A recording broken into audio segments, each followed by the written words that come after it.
वाहिगुरु जी का खालसा वाहिगुरु जी की फतेह।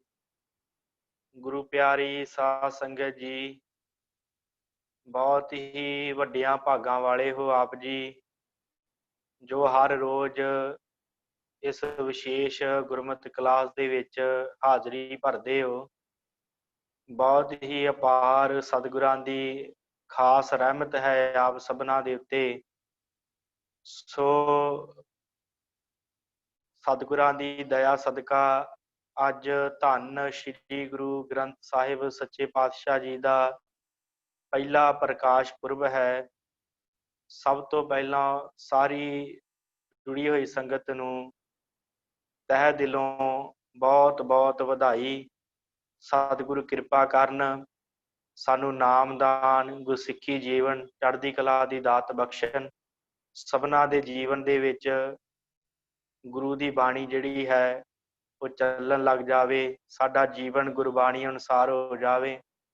ਅਸੀਂ ਆਪਣੇ ਗੁਰੂ ਦੇ ਦੱਸੇ ਉਪਦੇਸ਼ ਨੂੰ ਕਮਾ ਸਕੀਏ, ऐसा ਸਾਡਾ ਜੀਵਨ ਹੋ ਜਾਵੇ। ਆਪਾਂ ਸਾਰੇ ਇੱਕ ਦੂਸਰੇ ਦੇ ਲਈ ਇਹੀ ਅਰਦਾਸ ਕਰੀਏ।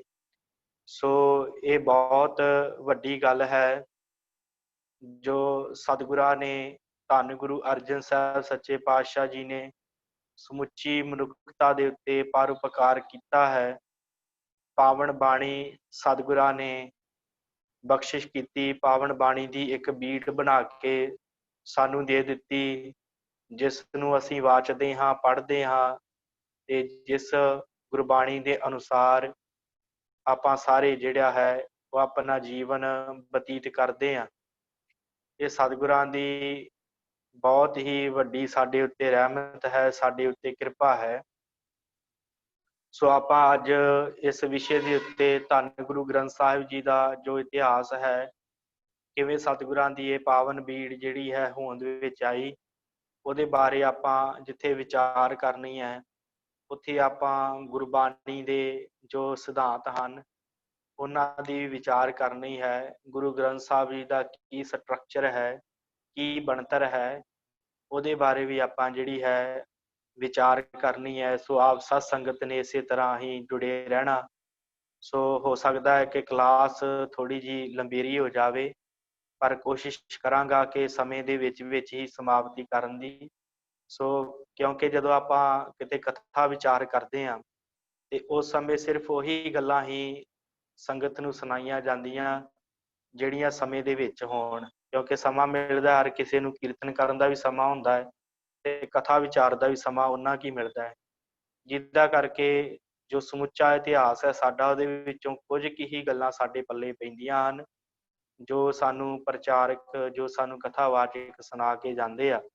ਪਰ ਇਹ ਆਪਾਂ ਆਪਣੇ ਕੋਲ ਇਹ ਵਿਸ਼ੇਸ਼ ਉਪਰਾਲਾ ਹੈ ਜਿਸ ਦੇ ਤਹਿਤ ਆਪਾਂ ਜਿੰਨਾ ਵੀ ਸਮਾਂ ਚਾਹੀਏ ਇਸ ਬਾਣੀ ਦੇ ਉੱਤੇ ਕਿਸੇ ਵੀ ਵਿਸ਼ੇ ਦੇ ਉੱਤੇ ਖੁੱਲ੍ਹ ਕੇ ਵਿਚਾਰ ਕਰ ਸਕਦੇ ਹਾਂ।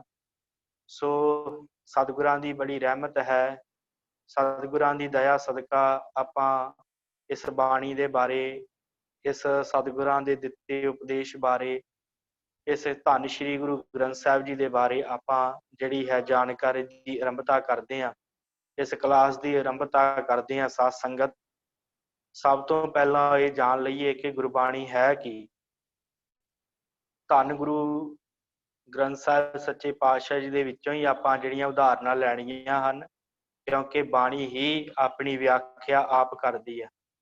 ਸਤਿਗੁਰਾਂ ਨੇ ਬਖਸ਼ਿਸ਼ ਕੀਤੀ, ਵਾਹੋ ਵਾਹੋ ਬਾਣੀ ਨਿਰੰਕਾਰ ਹੈ, ਤਿਸ ਜੀਵੜ ਅਵਰ ਨਾ ਕੋਇ।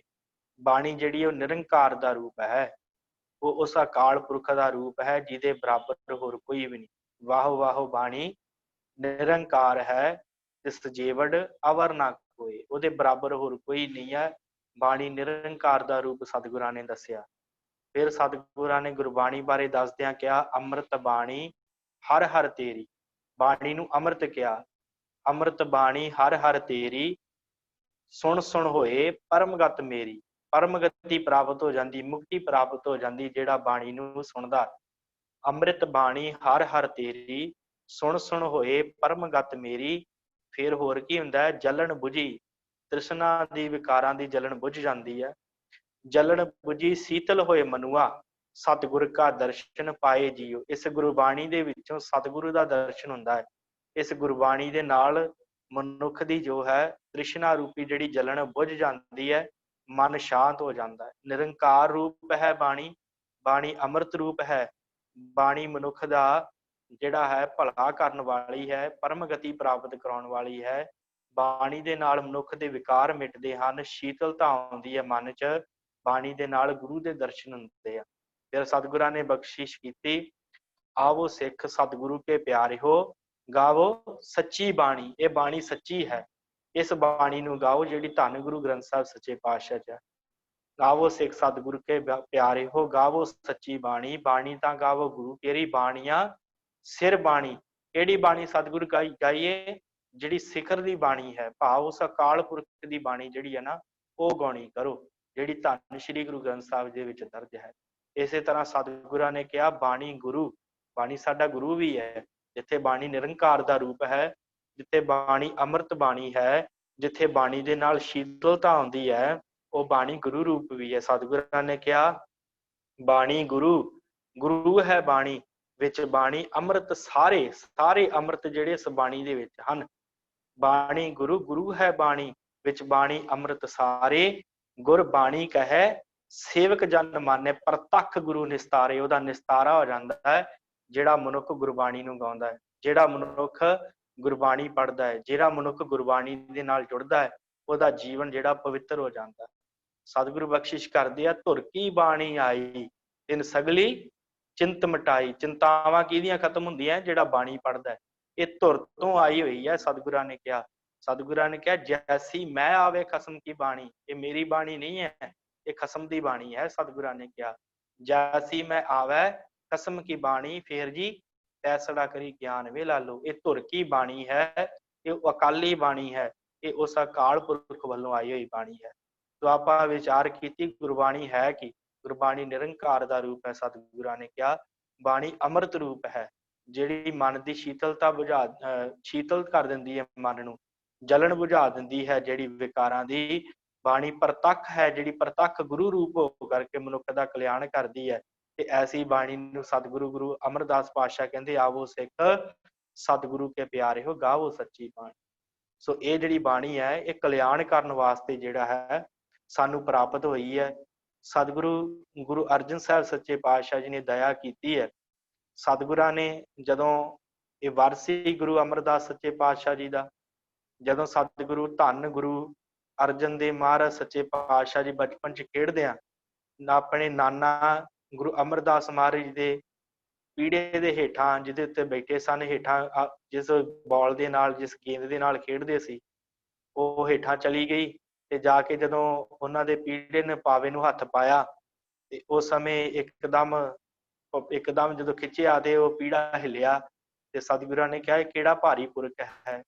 ਤੇ ਨੇੜੇ ਹੀ ਜਿਹੜਾ ਮਾਤਾ, ਉਹਨਾਂ ਦੀ ਮਾਤਾ ਭਾਨੀ ਜੀ ਖੜੇ ਸਨ।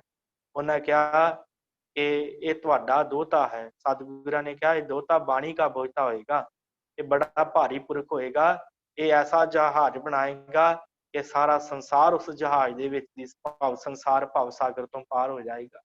ਇਹ ਸਤਿਗੁਰੂ ਗੁਰੂ ਅਮਰਦਾਸ ਸੱਚੇ ਪਾਤਸ਼ਾਹ ਜੀ ਨੇ ਵਰ ਦਿੱਤਾ। ਸਮਾਂ ਪਿਆ ਸਾਧ ਸੰਗਤ, ਧੰਨ ਧੰਨ ਸਤਿਗੁਰੂ ਗੁਰੂ ਅਰਜਨ ਸਾਹਿਬ ਨੇ ਇਹ ਬਾਣੀ ਦੀ ਰਚਨਾ ਕੀਤੀ। ਆਓ ਆਪਾਂ ਇਤਿਹਾਸ ਦੀ ਜਿਹੜੀ ਜਾਣਕਾਰੀ ਹੈ ਉਹ ਤੋਂ ਆਰੰਭ ਕਰਦੇ ਹਾਂ ਕਿ ਕਿਵੇਂ ਆਪਣੇ ਕੋਲੇ ਧੰਨ ਗੁਰੂ ਗ੍ਰੰਥ ਸਾਹਿਬ ਸੱਚੇ ਪਾਤਸ਼ਾਹ ਜੀ ਦੀ ਪਾਵਨ ਬੀੜ ਜਿਹੜੀ ਪਹੁੰਚੀ, ਕਿਵੇਂ ਅਸੀਂ ਅੱਜ ਜੋ ਸਾਡੇ ਮੌਜੂਦਾ ਗੁਰੂ ਹਨ ਉਹਨਾਂ ਨੂੰ ਦਰਸ਼ਨ ਕਰਦੇ ਹਾਂ, ਉਹਨਾਂ ਨੂੰ ਮੱਥਾ ਟੇਕਦੇ ਹਾਂ, ਉਹਦੇ ਬਾਰੇ ਆਪਾਂ ਜਿਹੜੀ ਹੈ ਵਿਚਾਰ ਕਰ ਲਈ। ਸੋ ਸਾਧ ਸੰਗਤ, ਸਤਿਗੁਰੂ ਗੁਰੂ ਨਾਨਕ ਸਾਹਿਬ ਸੱਚੇ ਪਾਤਸ਼ਾਹ ਜਦੋਂ ਵੀ ਮਨੁੱਖਤਾ ਦੇ ਕਲਿਆਣ ਕਰਨ ਵਾਸਤੇ ਘਰੋਂ ਨਿਕਲੇ, ਜਿੱਥੇ ਵੀ ਗਏ ਸਤਿਗੁਰਾਂ ਨੇ ਬਾਣੀ ਉਚਾਰਨ ਕੀਤੀ। ਸੱਜਣ ਠੱਗ ਨੂੰ ਉਪਦੇਸ਼ ਦਿੱਤਾ, ਬਾਣੀ ਉਚਾਰਨ ਕੀਤੀ। ਉਜਲ ਕਹਿਆ ਚਿਲਕਣਾ, ਭੋਟਿਮ ਕਾਲੜੀ ਮਸ, ਧੋਤਿਆਂ ਜੂਠ ਨਾ ਉਤਰੈ, ਜੇ ਸੌ ਧੋਵਾਂ ਤਿਸ, ਸੱਜਣ ਸੇਈ ਨਾਲ ਮੈਂ ਚਲਦਿਆਂ ਨਾਲ ਚਲਨ। ਜੇ ਭਾਈ ਲਾਲੋ ਕੋਲ ਗਏ, ਉੱਥੇ ਉਪਦੇਸ਼ ਦਿੱਤਾ, ਧੁਰ ਕੀ ਬਾਣੀ ਆਈ ਤਿਨ ਸਗਲੀ ਚਿੰਤ ਮਿਟਾਈ। ਵਾਹਿਗੁਰੂ ਜੈਸੀ ਮੈਂ ਆਵੇ ਖਸਮ ਕੀ ਬਾਣੀ, ਤੈਸੜਾ ਕਰੀ ਗਿਆਨ ਵੇ ਲਾਲੋ, ਪਾਪ ਕੀ ਜਾਣ ਲੈ ਕਾਬਲੋਂ ਧਾਇਆ, ਜੋਰੀ ਮੰਗੈ ਦਾਨ ਵੇ ਲਾਲੋ। ਇਸ ਤਰ੍ਹਾਂ ਸਤਿਗੁਰਾਂ ਨੂੰ ਬਾਣੀ ਉਚਾਰਨ ਹੋਈ। ਸਤਿਗੁਰੂ ਧੰਨ ਗੁਰੂ ਨਾਨਕ ਸਾਹਿਬ ਨੇ ਉਹ ਸਮੁੱਚੀ ਬਾਣੀ ਜਿਹੜੀ ਸੀ ਉਸ ਬਾਣੀ ਨੂੰ ਇੱਕ ਪੋਥੀ ਦੇ ਵਿੱਚ, ਇੱਕ ਕਿਤਾਬ ਦੇ ਵਿੱਚ ਜੋ ਭਾਈ ਗੁਰਦਾਸ ਜੀ ਨੇ ਲਿਖਿਆ ਉਹਦੇ ਵਿੱਚ ਸਾਂਭ ਕੇ ਰੱਖਦੇ, ਲਿਖ ਲੈਂਦੇ ਸੀ ਨਾਲ ਦੀ ਨਾਲ। ਕਿਉਂਕਿ ਸਤਿਗੁਰਾਂ ਨੂੰ ਪਤਾ ਸੀ, ਜਦੋਂ ਸਿੱਧਾਂ ਨੇ ਪੁੱਛਿਆ ਸੀ ਨਾ ਕਿ ਸਤਿਗੁਰੂ ਤੁਸੀਂ ਇਹ ਦੱਸੋ ਵੀ ਤੁਹਾਡਾ ਗੁਰੂ ਕੌਣ ਹੈ, ਤੇ ਸਤਿਗੁਰਾਂ ਨੇ ਕਿਹਾ ਪਵਨ ਆਰੰਭ ਸਤਿਗੁਰ ਮਤ ਵੇਲਾ, ਸ਼ਬਦ ਗੁਰੂ ਸੁਰਤ ਧੁਨ ਚੇਲਾ। ਤੁਸੀਂ ਕਿਹਦੇ ਸਿੱਖ ਹੋ? ਕਹਿੰਦੇ ਮੇਰੇ ਸ਼ਬਦ ਮੇਰਾ ਗੁਰੂ ਹੈ, ਤੇ ਉਹਦੇ ਵਿੱਚ ਮੈਂ ਸੁਰਤ ਟਿਕਾਉਣੀ ਜਿਹੜੀ ਹੈ ਨਾ, ਉਹ ਮੈਂ ਸਿੱਖ ਬਣਿਆ ਉਸ ਸ਼ਬਦ ਦਾ, ਜਿਹਦੇ ਵਿੱਚ ਮੈਂ ਆਪਣੀ ਸੁਰਤ ਟਿਕਾਉਣਾ। ਇਸ ਕਰਕੇ ਸਤਿਗੁਰਾਂ ਨੇ ਇਸ ਬਾਣੀ ਨੂੰ ਜਿੱਥੇ ਆਪ ਲਿਖਿਆ, ਉਹ ਬਾਣੀ ਸਤਿਗੁਰਾਂ ਨੇ ਜਿਹੜੀ ਸੀ ਉਸ ਕਿਤਾਬ ਦੇ ਵਿੱਚ ਲਿਖੀ। ਭਾਈ ਗੁਰਦਾਸ ਜੀ ਨੇ ਗਵਾਹੀ ਦਿੱਤੀ ਹੈ ਕਿ ਆਸਾ ਹੱਥ ਕਿਤਾਬ ਕੱਛ, ਪੂਜਾ ਵਾਂਗ ਮੁਸੱਲਾ ਧਾਰੀ। ਤੇ ਸਤਿਗੁਰਾਂ ਦੇ ਹੱਥ ਦੇ ਵਿੱਚ ਇੱਕ ਆਸਾ ਦਾ ਅਰਥ ਹੁੰਦਾ ਹੈ ਸੋਟਾ, ਤੇ ਕਿਤਾਬ ਉਹਨਾਂ ਦੀ ਕੱਛ ਵਿੱਚ ਹੁੰਦੀ ਸੀ, ਭਾਵ ਗੁਰਬਾਣੀ ਦੀ ਪੋਥੀ ਜਿਹਦੇ ਤੇ ਉਹ ਗੁਰਬਾਣੀ ਨਾਲ ਨਾਲ ਲਿਖਦੇ ਸਨ। ਇਸੇ ਤਰ੍ਹਾਂ ਜਦੋਂ ਮੱਕੇ ਗਏ, ਤੇ ਜਦੋਂ ਜੀਵਨ ਨੇ ਲੱਤ ਮਾਰੀ, ਤੇ ਜਦੋਂ ਉਹਨਾਂ ਨੂੰ ਪਤਾ ਲੱਗਾ ਕਿ ਇਹ ਤੇ ਜਗਤ ਨੂੰ ਤਾਰਨਹਾਰ ਗੁਰੂ ਨਾਨਕ ਸਾਹਿਬ ਹਨ, ਤੇ ਉਹਨਾਂ ਨੇ ਫਿਰ ਪੁੱਛਿਆ ਕਿ ਪੁੱਛਣ ਫੋਲ ਕਿਤਾਬ ਨੂੰ ਹਿੰਦੂ ਵੱਡਾ ਕਿ ਮੁਸਲਮਾਨੋਈ, ਭਾਵ ਕਿ ਉਸ ਸਮੇਂ ਵੀ ਗੁਰੂ ਸਾਹਿਬ ਦੇ ਕੋਲ ਉਹ ਪੋਥੀ ਸੀ ਜਿਹਦੇ ਵਿੱਚ ਸਤਿਗੁਰੂ ਬਾਣੀ ਲਿਖਦੇ ਸਨ। ਜਿਨ੍ਹਾਂ ਨੂੰ ਕਿਹਾ ਕਿ ਤੁਸੀਂ ਸਾਨੂੰ ਆਪਣੀ ਇਹ ਕਿਤਾਬ ਖੋਲ ਕੇ ਦੱਸੋ ਕਿ ਹਿੰਦੂ ਵੱਡੇ ਹਨ ਜਾਂ ਮੁਸਲਮਾਨ ਵੱਡੇ ਹਨ। ਪਰ ਸਤਿਗੁਰਾਂ ਨੇ ਕਿਹਾ ਕਿ ਹਿੰਦੂ ਮੁਸਲਮਾਨ ਦੋਏ ਦਰਗੀ ਅੰਦਰ ਲੈਣ ਨਾ ਢੋਈ। ਹਿੰਦੂ ਤੇ ਮੁਸਲਮਾਨ ਦਰਗਾਹ ਦੇ ਵਿੱਚ ਢੋਈ ਨਹੀਂ ਲੈ ਸਕਦੇ। ਕਿਉਂ? ਕਿਉਂਕਿ ਸਤਿਗੁਰਾਂ ਨੇ ਕਿਹਾ ਸ਼ੁਭ ਅਮਲਾ ਬਾਝੋਂ ਦੋਨੋਂ ਰੋਈ। ਜੇ ਸ਼ੁਭ ਅਮਲ ਨਹੀਂ ਹੈਗੇ ਤੇ ਫਿਰ ਭਾਵੇਂ ਤੂੰ ਹਿੰਦੂ ਆ ਭਾਵੇਂ ਮੁਸਲਮਾਨ ਆ, ਤੂੰ ਦਰਗਾਹ ਦੇ ਵਿੱਚ ਢੋਈ ਨਹੀਂ ਲੈ ਸਕਦਾ। ਇਸ ਤਰ੍ਹਾਂ ਕਹਿਣ ਤੋਂ ਭਾਵ ਕਿ ਉਸ ਸਮੇਂ ਸਤਿਗੁਰਾਂ ਦੇ ਕੋਲ ਇਹ ਜਿਹੜੀ ਪਾਵਨ ਪੋਥੀ ਗੁਰਬਾਣੀ ਦੀ ਸੀ, ਨਾਲ ਸੀ। ਜਿੱਥੇ ਵੀ ਸਤਿਗੁਰੂ ਜਾਂਦੇ ਉੱਥੇ ਆਪਣੀ ਬਾਣੀ ਉਚਾਰਦੇ, ਉੱਥੇ ਨਾਲ ਹੀ ਸਤਿਗੁਰੂ ਵੱਖ-ਵੱਖ ਕਿੱਤਿਆਂ ਦੇ ਵੱਖ-ਵੱਖ ਜਗ੍ਹਾ ਦੇ ਉੱਤੇ ਜਿੰਨੇ ਵੀ ਭਗਤ ਜਨ ਸਨ, 15 ਭਗਤਾਂ ਦੀ ਬਾਣੀ ਸਤਿਗੁਰਾਂ ਨੇ ਇਕੱਤਰ ਕੀਤੀ, ਜਿਹੜੀ ਗੁਰਮਤਿ ਦੇ ਅਨੁਸਾਰੀ ਸੀ। ਉਹਨਾਂ ਦੇ ਵਿੱਚ ਸਾਰੇ 15 ਭਗਤ ਜਿਹੜੇ ਸਨ, ਉਹਨਾਂ ਦੀ ਬਾਣੀ ਜਿਹੜੀ ਸੀ ਉਹ ਸਤਿਗੁਰਾਂ ਨੇ ਇਕੱਠੀ ਕੀਤੀ। ਜਿਵੇਂ ਭਗਤ ਕਬੀਰ ਜੀ, ਫਰੀਦ ਜੀ, ਰਵਿਦਾਸ ਜੀ, ਨਾਮਦੇਵ ਜੀ, ਇਹਨਾਂ ਸਾਰਿਆਂ ਭਗਤਾਂ ਦੀ ਬਾਣੀ ਜਿਹੜੀ ਹੈ ਉਹ ਸਤਿਗੁਰਾਂ ਨੇ ਜੋ ਗੁਰਮਤਿ ਅਨੁਸਾਰੀ ਬਾਣੀ ਸੀ, ਜਿਹੜੀ ਉਹਨਾਂ ਦੇ ਕੋਲ ਸਨ, ਜਿਹੜੇ ਉਸ ਸਮੇਂ ਮੌਜੂਦਾ ਸਨ, ਉਹਨਾਂ ਦੇ ਕੋਲੋਂ ਲਈ। ਜਿਹੜੇ ਨਹੀਂ ਮੌਜੂਦ ਸਨ ਉਹਨਾਂ ਦੇ ਸਿੱਖਾਂ ਕੋਲ, ਭਾਵ ਉਹਨਾਂ ਦੇ ਚੇਲਿਆਂ ਕੋਲੋਂ ਉਹ ਬਾਣੀ ਜਿਹੜੀ ਸਤਿਗੁਰਾਂ ਨੇ ਲੈ ਕੇ ਤੇ ਉਸ ਬਾਣੀ ਨੂੰ ਵੀ ਪੋਥੀ ਦੇ ਵਿੱਚ ਲਿਖਿਆ। ਸਮਾਂ ਪਿਆ, ਸਤਿਗੁਰੂ ਜੀ ਕਰਤਾਰਪੁਰ ਵਿਖੇ ਬੈਠਦੇ ਆ। ਇੱਥੇ ਸਤਿਗੁਰੂ ਜੀ ਸਿੱਖਾਂ ਨੂੰ ਉਪਦੇਸ਼ ਦਿੰਦੇ ਆ, ਤੇ ਫਿਰ ਸਮਾਂ ਬੀਤਦਾ ਹੈ। ਧੰਨ ਗੁਰੂ ਅੰਗਦ ਦੇਵ ਮਹਾਰਾਜ ਸੱਚੇ ਪਾਤਸ਼ਾਹ ਨੂੰ ਦੂਸਰੇ ਪਾਤਸ਼ਾਹ ਹੋਣ ਦਾ ਜਿਹੜਾ ਹੈ ਨਾ ਅਵਸਰ ਮਿਲਦਾ ਹੈ। ਦੂਸਰੇ ਪਾਤਸ਼ਾਹ ਗੁਰੂ ਅੰਗਦ ਦੇਵ ਜੀ ਮਹਾਰਾਜ ਗੁਰਤਾ ਗੱਦੀ ਤੇ ਸੁਭਾਈਮਾਨ ਹੁੰਦੇ ਆ, ਤੇ ਜਦੋਂ ਸਤਿਗੁਰੂ ਗੁਰੂ ਅੰਗਦ ਦੇਵ ਜੀ ਗੁਰਤਾ ਗੱਦੀ ਤੇ ਬਿਰਾਜਮਾਨ ਹੁੰਦੇ ਆ, ਤੇ ਉਸ ਸਮੇਂ ਫਿਰ ਸਤਿਗੁਰਾਂ ਨੂੰ ਇਹ ਨਾਲ ਹੀ ਪੋਥੀਆਂ ਗੁਰੂ ਨਾਨਕ ਸਾਹਿਬ ਜੀ ਬਖਸ਼ਿਸ਼ ਕਰਦੇ ਆ, ਜਿਨ੍ਹਾਂ ਦੇ ਵਿੱਚ ਉਹਨਾਂ ਦੀ ਆਪਣੀ ਤੇ ਭਗਤ ਬਾਣੀ ਹੁੰਦੀ ਹੈ। ਉਸ ਜਦੋਂ ਗੁਰੂ ਅੰਗਦ ਦੇਵ ਮਹਾਰਾਜ ਸੱਚੇ ਪਾਤਸ਼ਾਹ ਕੋਲ ਜਾਂਦੀ ਹੈ ਬਾਣੀ, ਤੇ ਸਤਿਗੁਰੂ ਫਿਰ 63 ਸ਼ਲੋਕ ਜਿਹੜੇ ਆ ਨਾ ਗੁਰਬਾਣੀ ਦੇ, ਉਹ 63 ਸ਼ਲੋਕ ਜਿਹੜੇ ਆ ਉਹ ਉਚਾਰਨ ਕਰਦੇ। ਉਹ 63 ਸ਼ਲੋਕ ਸਤਿਗੁਰੂ ਉਚਾਰਨ ਕਰਕੇ ਉਹਨਾਂ ਨੂੰ ਵੀ ਉਸੇ ਹੀ ਪੋਥੀ ਦੇ ਵਿੱਚ ਲਿਖ ਲੈਂਦੇ ਆ। ਫਿਰ ਇਹੀ ਪੋਥੀਆਂ ਜਿਹੜੀਆਂ ਸਨ, ਇਹਨਾਂ ਨੂੰ ਗੁਰੂ ਅਮਰਦਾਸ ਸੱਚੇ ਪਾਤਸ਼ਾਹ ਨੂੰ, ਤੀਸਰੇ ਪਾਤਸ਼ਾਹ ਜੀ ਨੂੰ ਗੁਰਤਾ ਗੱਦੀ ਬਖਸ਼ਿਸ਼ ਕੀਤੀ ਗੁਰੂ ਅੰਗਦ ਦੇਵ ਜੀ ਨੇ। ਉਸ ਸਮੇਂ ਫਿਰ ਇਹ ਜਿਹੜੀਆਂ ਪੋਥੀਆਂ ਸਨ, ਇਹ ਧੰਨ ਗੁਰੂ ਅਮਰਦਾਸ ਸੱਚੇ ਪਾਤਸ਼ਾਹ ਜੀ ਨੂੰ ਉਵੇਂ ਹੀ ਗੁਰਤਾ ਦੇ ਨਾਲ ਦੇ ਦਿੱਤੀਆਂ। ਫਿਰ ਉਸ ਸਮੇਂ ਸਤਿਗੁਰੂ ਗੁਰੂ ਅਮਰਦਾਸ ਮਹਾਰਾਜ ਸੱਚੇ ਪਾਤਸ਼ਾਹ ਜੀ ਨੇ ਬਾਣੀ ਉਚਾਰਨ ਕੀਤੀ।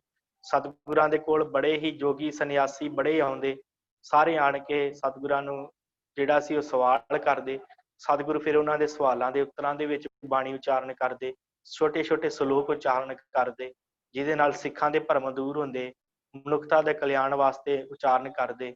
ਫਿਰ ਇਹ ਜਿਹੜੀ ਬਾਣੀ ਸੀ, ਇਹਨਾਂ ਦੇ ਪੁੱਤਰ ਬਾਬਾ ਮੋਹਨ ਤੇ ਮੋਹਰੀ ਨਾਲ ਲਿਖਦੇ। ਫਿਰ ਉਹ ਲਿਖਣ ਦੇ ਨਾਲ ਜਿਹੜੀ ਸੀ ਸਾਰੀ ਬਾਣੀ ਲਿਖ ਕੇ ਉਹਨਾਂ ਨੇ ਆਪਣੇ ਕੋਲ ਰੱਖ ਲਈ। ਉਹ ਸਾਰੀ ਡਿਊਟੀ ਸਤਿਗੁਰਾਂ ਨੇ ਲਾ ਦਿੱਤੀ ਬਾਬਾ ਮੋਹਨ ਤੇ ਮੋਹਰੀ ਦੀ। ਇਹਨਾਂ ਦੇ ਕੋਲ ਇਹ ਪੁੱਤਰ ਸਨ ਸਤਿਗੁਰੂ ਗੁਰੂ ਅਮਰਦਾਸ ਮਹਾਰਾਜ ਸੱਚੇ ਪਾਤਸ਼ਾਹ ਜੀ ਦੇ, ਇਹਨਾਂ ਦੇ ਕੋਲ ਬਾਣੀ ਰਹੀ। ਫਿਰ ਗੁਰੂ ਰਾਮਦਾਸ ਸੱਚੇ ਪਾਤਸ਼ਾਹ ਜੀ ਨੂੰ ਜਿਹੜਾ ਸੀ ਗੁਰਤਾ ਗੱਦੀ ਦੀ ਪ੍ਰਾਪਤੀ ਹੋਈ। ਉਸ ਸਮੇਂ ਸਤਿਗੁਰਾਂ ਨੂੰ ਤਿਲਕ ਦਿੱਤਾ ਗਿਆ, ਪਰ ਗੁਰਬਾਣੀ ਦੀਆਂ ਪੋਥੀਆਂ ਜਿਹੜੀਆਂ ਸਾਨੂੰ ਨਹੀਂ ਦਿੱਤੀਆਂ। ਫਿਰ ਸਤਿਗੁਰੂ ਗੁਰੂ ਰਾਮਦਾਸ ਮਹਾਰਾਜ ਸੱਚੇ ਪਾਤਸ਼ਾਹ ਜੀ ਇੱਥੇ ਅੰਮ੍ਰਿਤਸਰ ਦੀ ਧਰਤੀ ਤੇ ਆ ਗਏ, ਕਿਉਂਕਿ ਚੱਕ ਰਾਮਦਾਸਪੁਰ ਵਸਾਲਿਆ ਸੀ। ਇੱਥੇ ਆਣ ਕੇ ਰਹਿਣਾ ਸ਼ੁਰੂ ਕੀਤਾ। ਇਸ ਜਗ੍ਹਾ ਦੇ ਉੱਤੇ ਫਿਰ ਸਤਿਗੁਰਾਂ ਨੇ ਆਪ ਬਾਣੀ ਉਚਾਰਨ ਕੀਤੀ। ਧੰਨ ਗੁਰੂ ਰਾਮਦਾਸ ਮਹਾਰਾਜ ਜੀ ਨੇ ਉਹਨੂੰ ਵੀ ਉਸੇ ਤਰ੍ਹਾਂ ਹੀ ਜਿਹੜਾ ਹੈ ਉਹ ਪੋਥੀਆਂ ਦੇ ਵਿੱਚ ਲਿਖ ਲੈਂਦੇ, ਇੱਕ ਜਗ੍ਹਾ ਦੇ ਉੱਤੇ ਇਕੱਤਰ ਕਰੀ ਜਾਂਦੇ। ਜੋ ਸਿੱਖ ਆਉਂਦੇ ਉਹਨਾਂ ਨੂੰ ਉਪਦੇਸ਼ ਦੇ ਕਰਕੇ ਜਿਹੜੀ ਵੀ ਬਾਣੀ ਹੁੰਦੀ ਉਹਨਾਂ ਨੂੰ ਸਤਿਗੁਰੂ ਬੜੇ ਸਤਿਕਾਰ ਦੇ ਨਾਲ ਲਿਖਦੇ।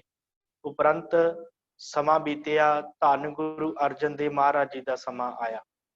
ਫਿਰ ਸਤਿਗੁਰਾਂ ਨੇ ਗੁਰੂ ਰਾਮਦਾਸ ਜੀ ਨੇ ਗੁਰਤਾ ਗੱਦੀ ਜਦੋਂ ਬਖਸ਼ਿਸ਼ ਕੀਤੀ, ਜਿਹੜੀਆਂ ਗੁਰਬਾਣੀ ਦੀਆਂ ਪੋਥੀਆਂ ਸਨ, ਜਿਹੜੀਆਂ ਉਹਨਾਂ ਦੀ ਆਪਣੀ ਬਾਣੀ ਸੀ, ਉਹ ਉਹਨਾਂ ਨੇ ਦੇ ਦਿੱਤੀ ਗੁਰੂ ਅਰਜਨ ਦੇਵ ਮਹਾਰਾਜ ਸੱਚੇ ਪਾਤਸ਼ਾਹ। ਗੁਰੂ ਅਰਜਨ ਦੇਵ ਮਹਾਰਾਜ ਸੱਚੇ ਪਾਤਸ਼ਾਹ ਜੀ ਦੇ ਕੋਲ ਜਦੋਂ ਇਹ ਗੁਰਬਾਣੀ ਆਈ ਤੇ ਧੰਨ ਗੁਰੂ ਅਰਜਨ ਦੇਵ ਮਹਾਰਾਜ ਸੱਚੇ ਪਾਤਸ਼ਾਹ ਜੀ ਨੇ ਆਪ ਵੀ ਬਾਣੀ ਉਚਾਰਨ ਕੀਤੀ। ਸਭ ਤੋਂ ਵੱਧ ਬਾਣੀ ਗੁਰੂ ਅਰਜਨ ਦੇਵ ਮਹਾਰਾਜ ਸੱਚੇ ਪਾਤਸ਼ਾਹ ਜੀ ਦੀ ਹੈ। ਗੁਰੂ ਗ੍ਰੰਥ ਸਾਹਿਬ ਵਿੱਚ ਸਤਿਗੁਰਾਂ ਨੇ ਬਾਣੀ ਉਚਾਰਨ ਕੀਤੀ ਤੇ ਉਹਨੂੰ ਵੀ ਸਤਿਗੁਰਾਂ ਨੇ ਇਹਨਾਂ ਹੀ ਪੋਥੀਆਂ ਦੇ ਵਾਂਗ ਇੱਕ ਪੋਥੀ ਦੇ ਵਿੱਚ ਲਿਖਣਾ ਸ਼ੁਰੂ ਕੀਤਾ। ਸਮਾਂ ਬੀਤਦਾ ਗਿਆ ਤੇ ਆਪ ਜੀ ਨੂੰ ਪਤਾ ਹੈ ਕਿ ਗੁਰੂ ਘਰ ਦੀ ਵਿਰੋਧਤਾ ਕਰਨ ਵਾਲਾ ਕੌਣ ਸੀ? ਪ੍ਰਿਥੀ ਚੰਦ।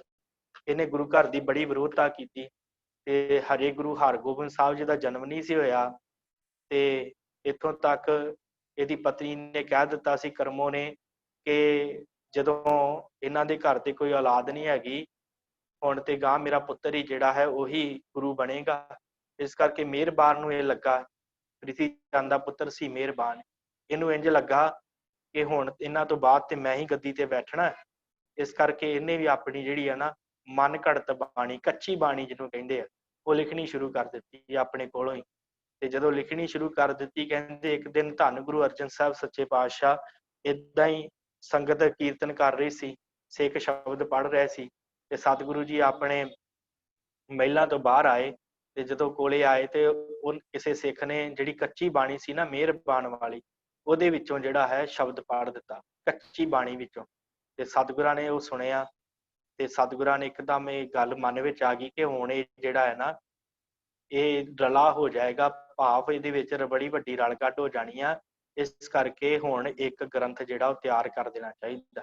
ਇਹ ਸਭ ਤੋਂ ਪਹਿਲਾ ਕਾਰਨ ਸੀ ਕਿ ਸਤਿਗੁਰਾਂ ਨੇ ਗੁਰਬਾਣੀ ਅਤੇ ਕੱਚੀ ਬਾਣੀ ਨੂੰ ਵੱਖ ਕਰਨ ਵਾਸਤੇ ਜਿਹੜਾ ਹੈ ਧੰਨ ਸ਼੍ਰੀ ਗੁਰੂ ਗ੍ਰੰਥ ਸਾਹਿਬ ਜੀ ਦੀ ਸੰਪਾਦਨਾ ਕੀਤੀ।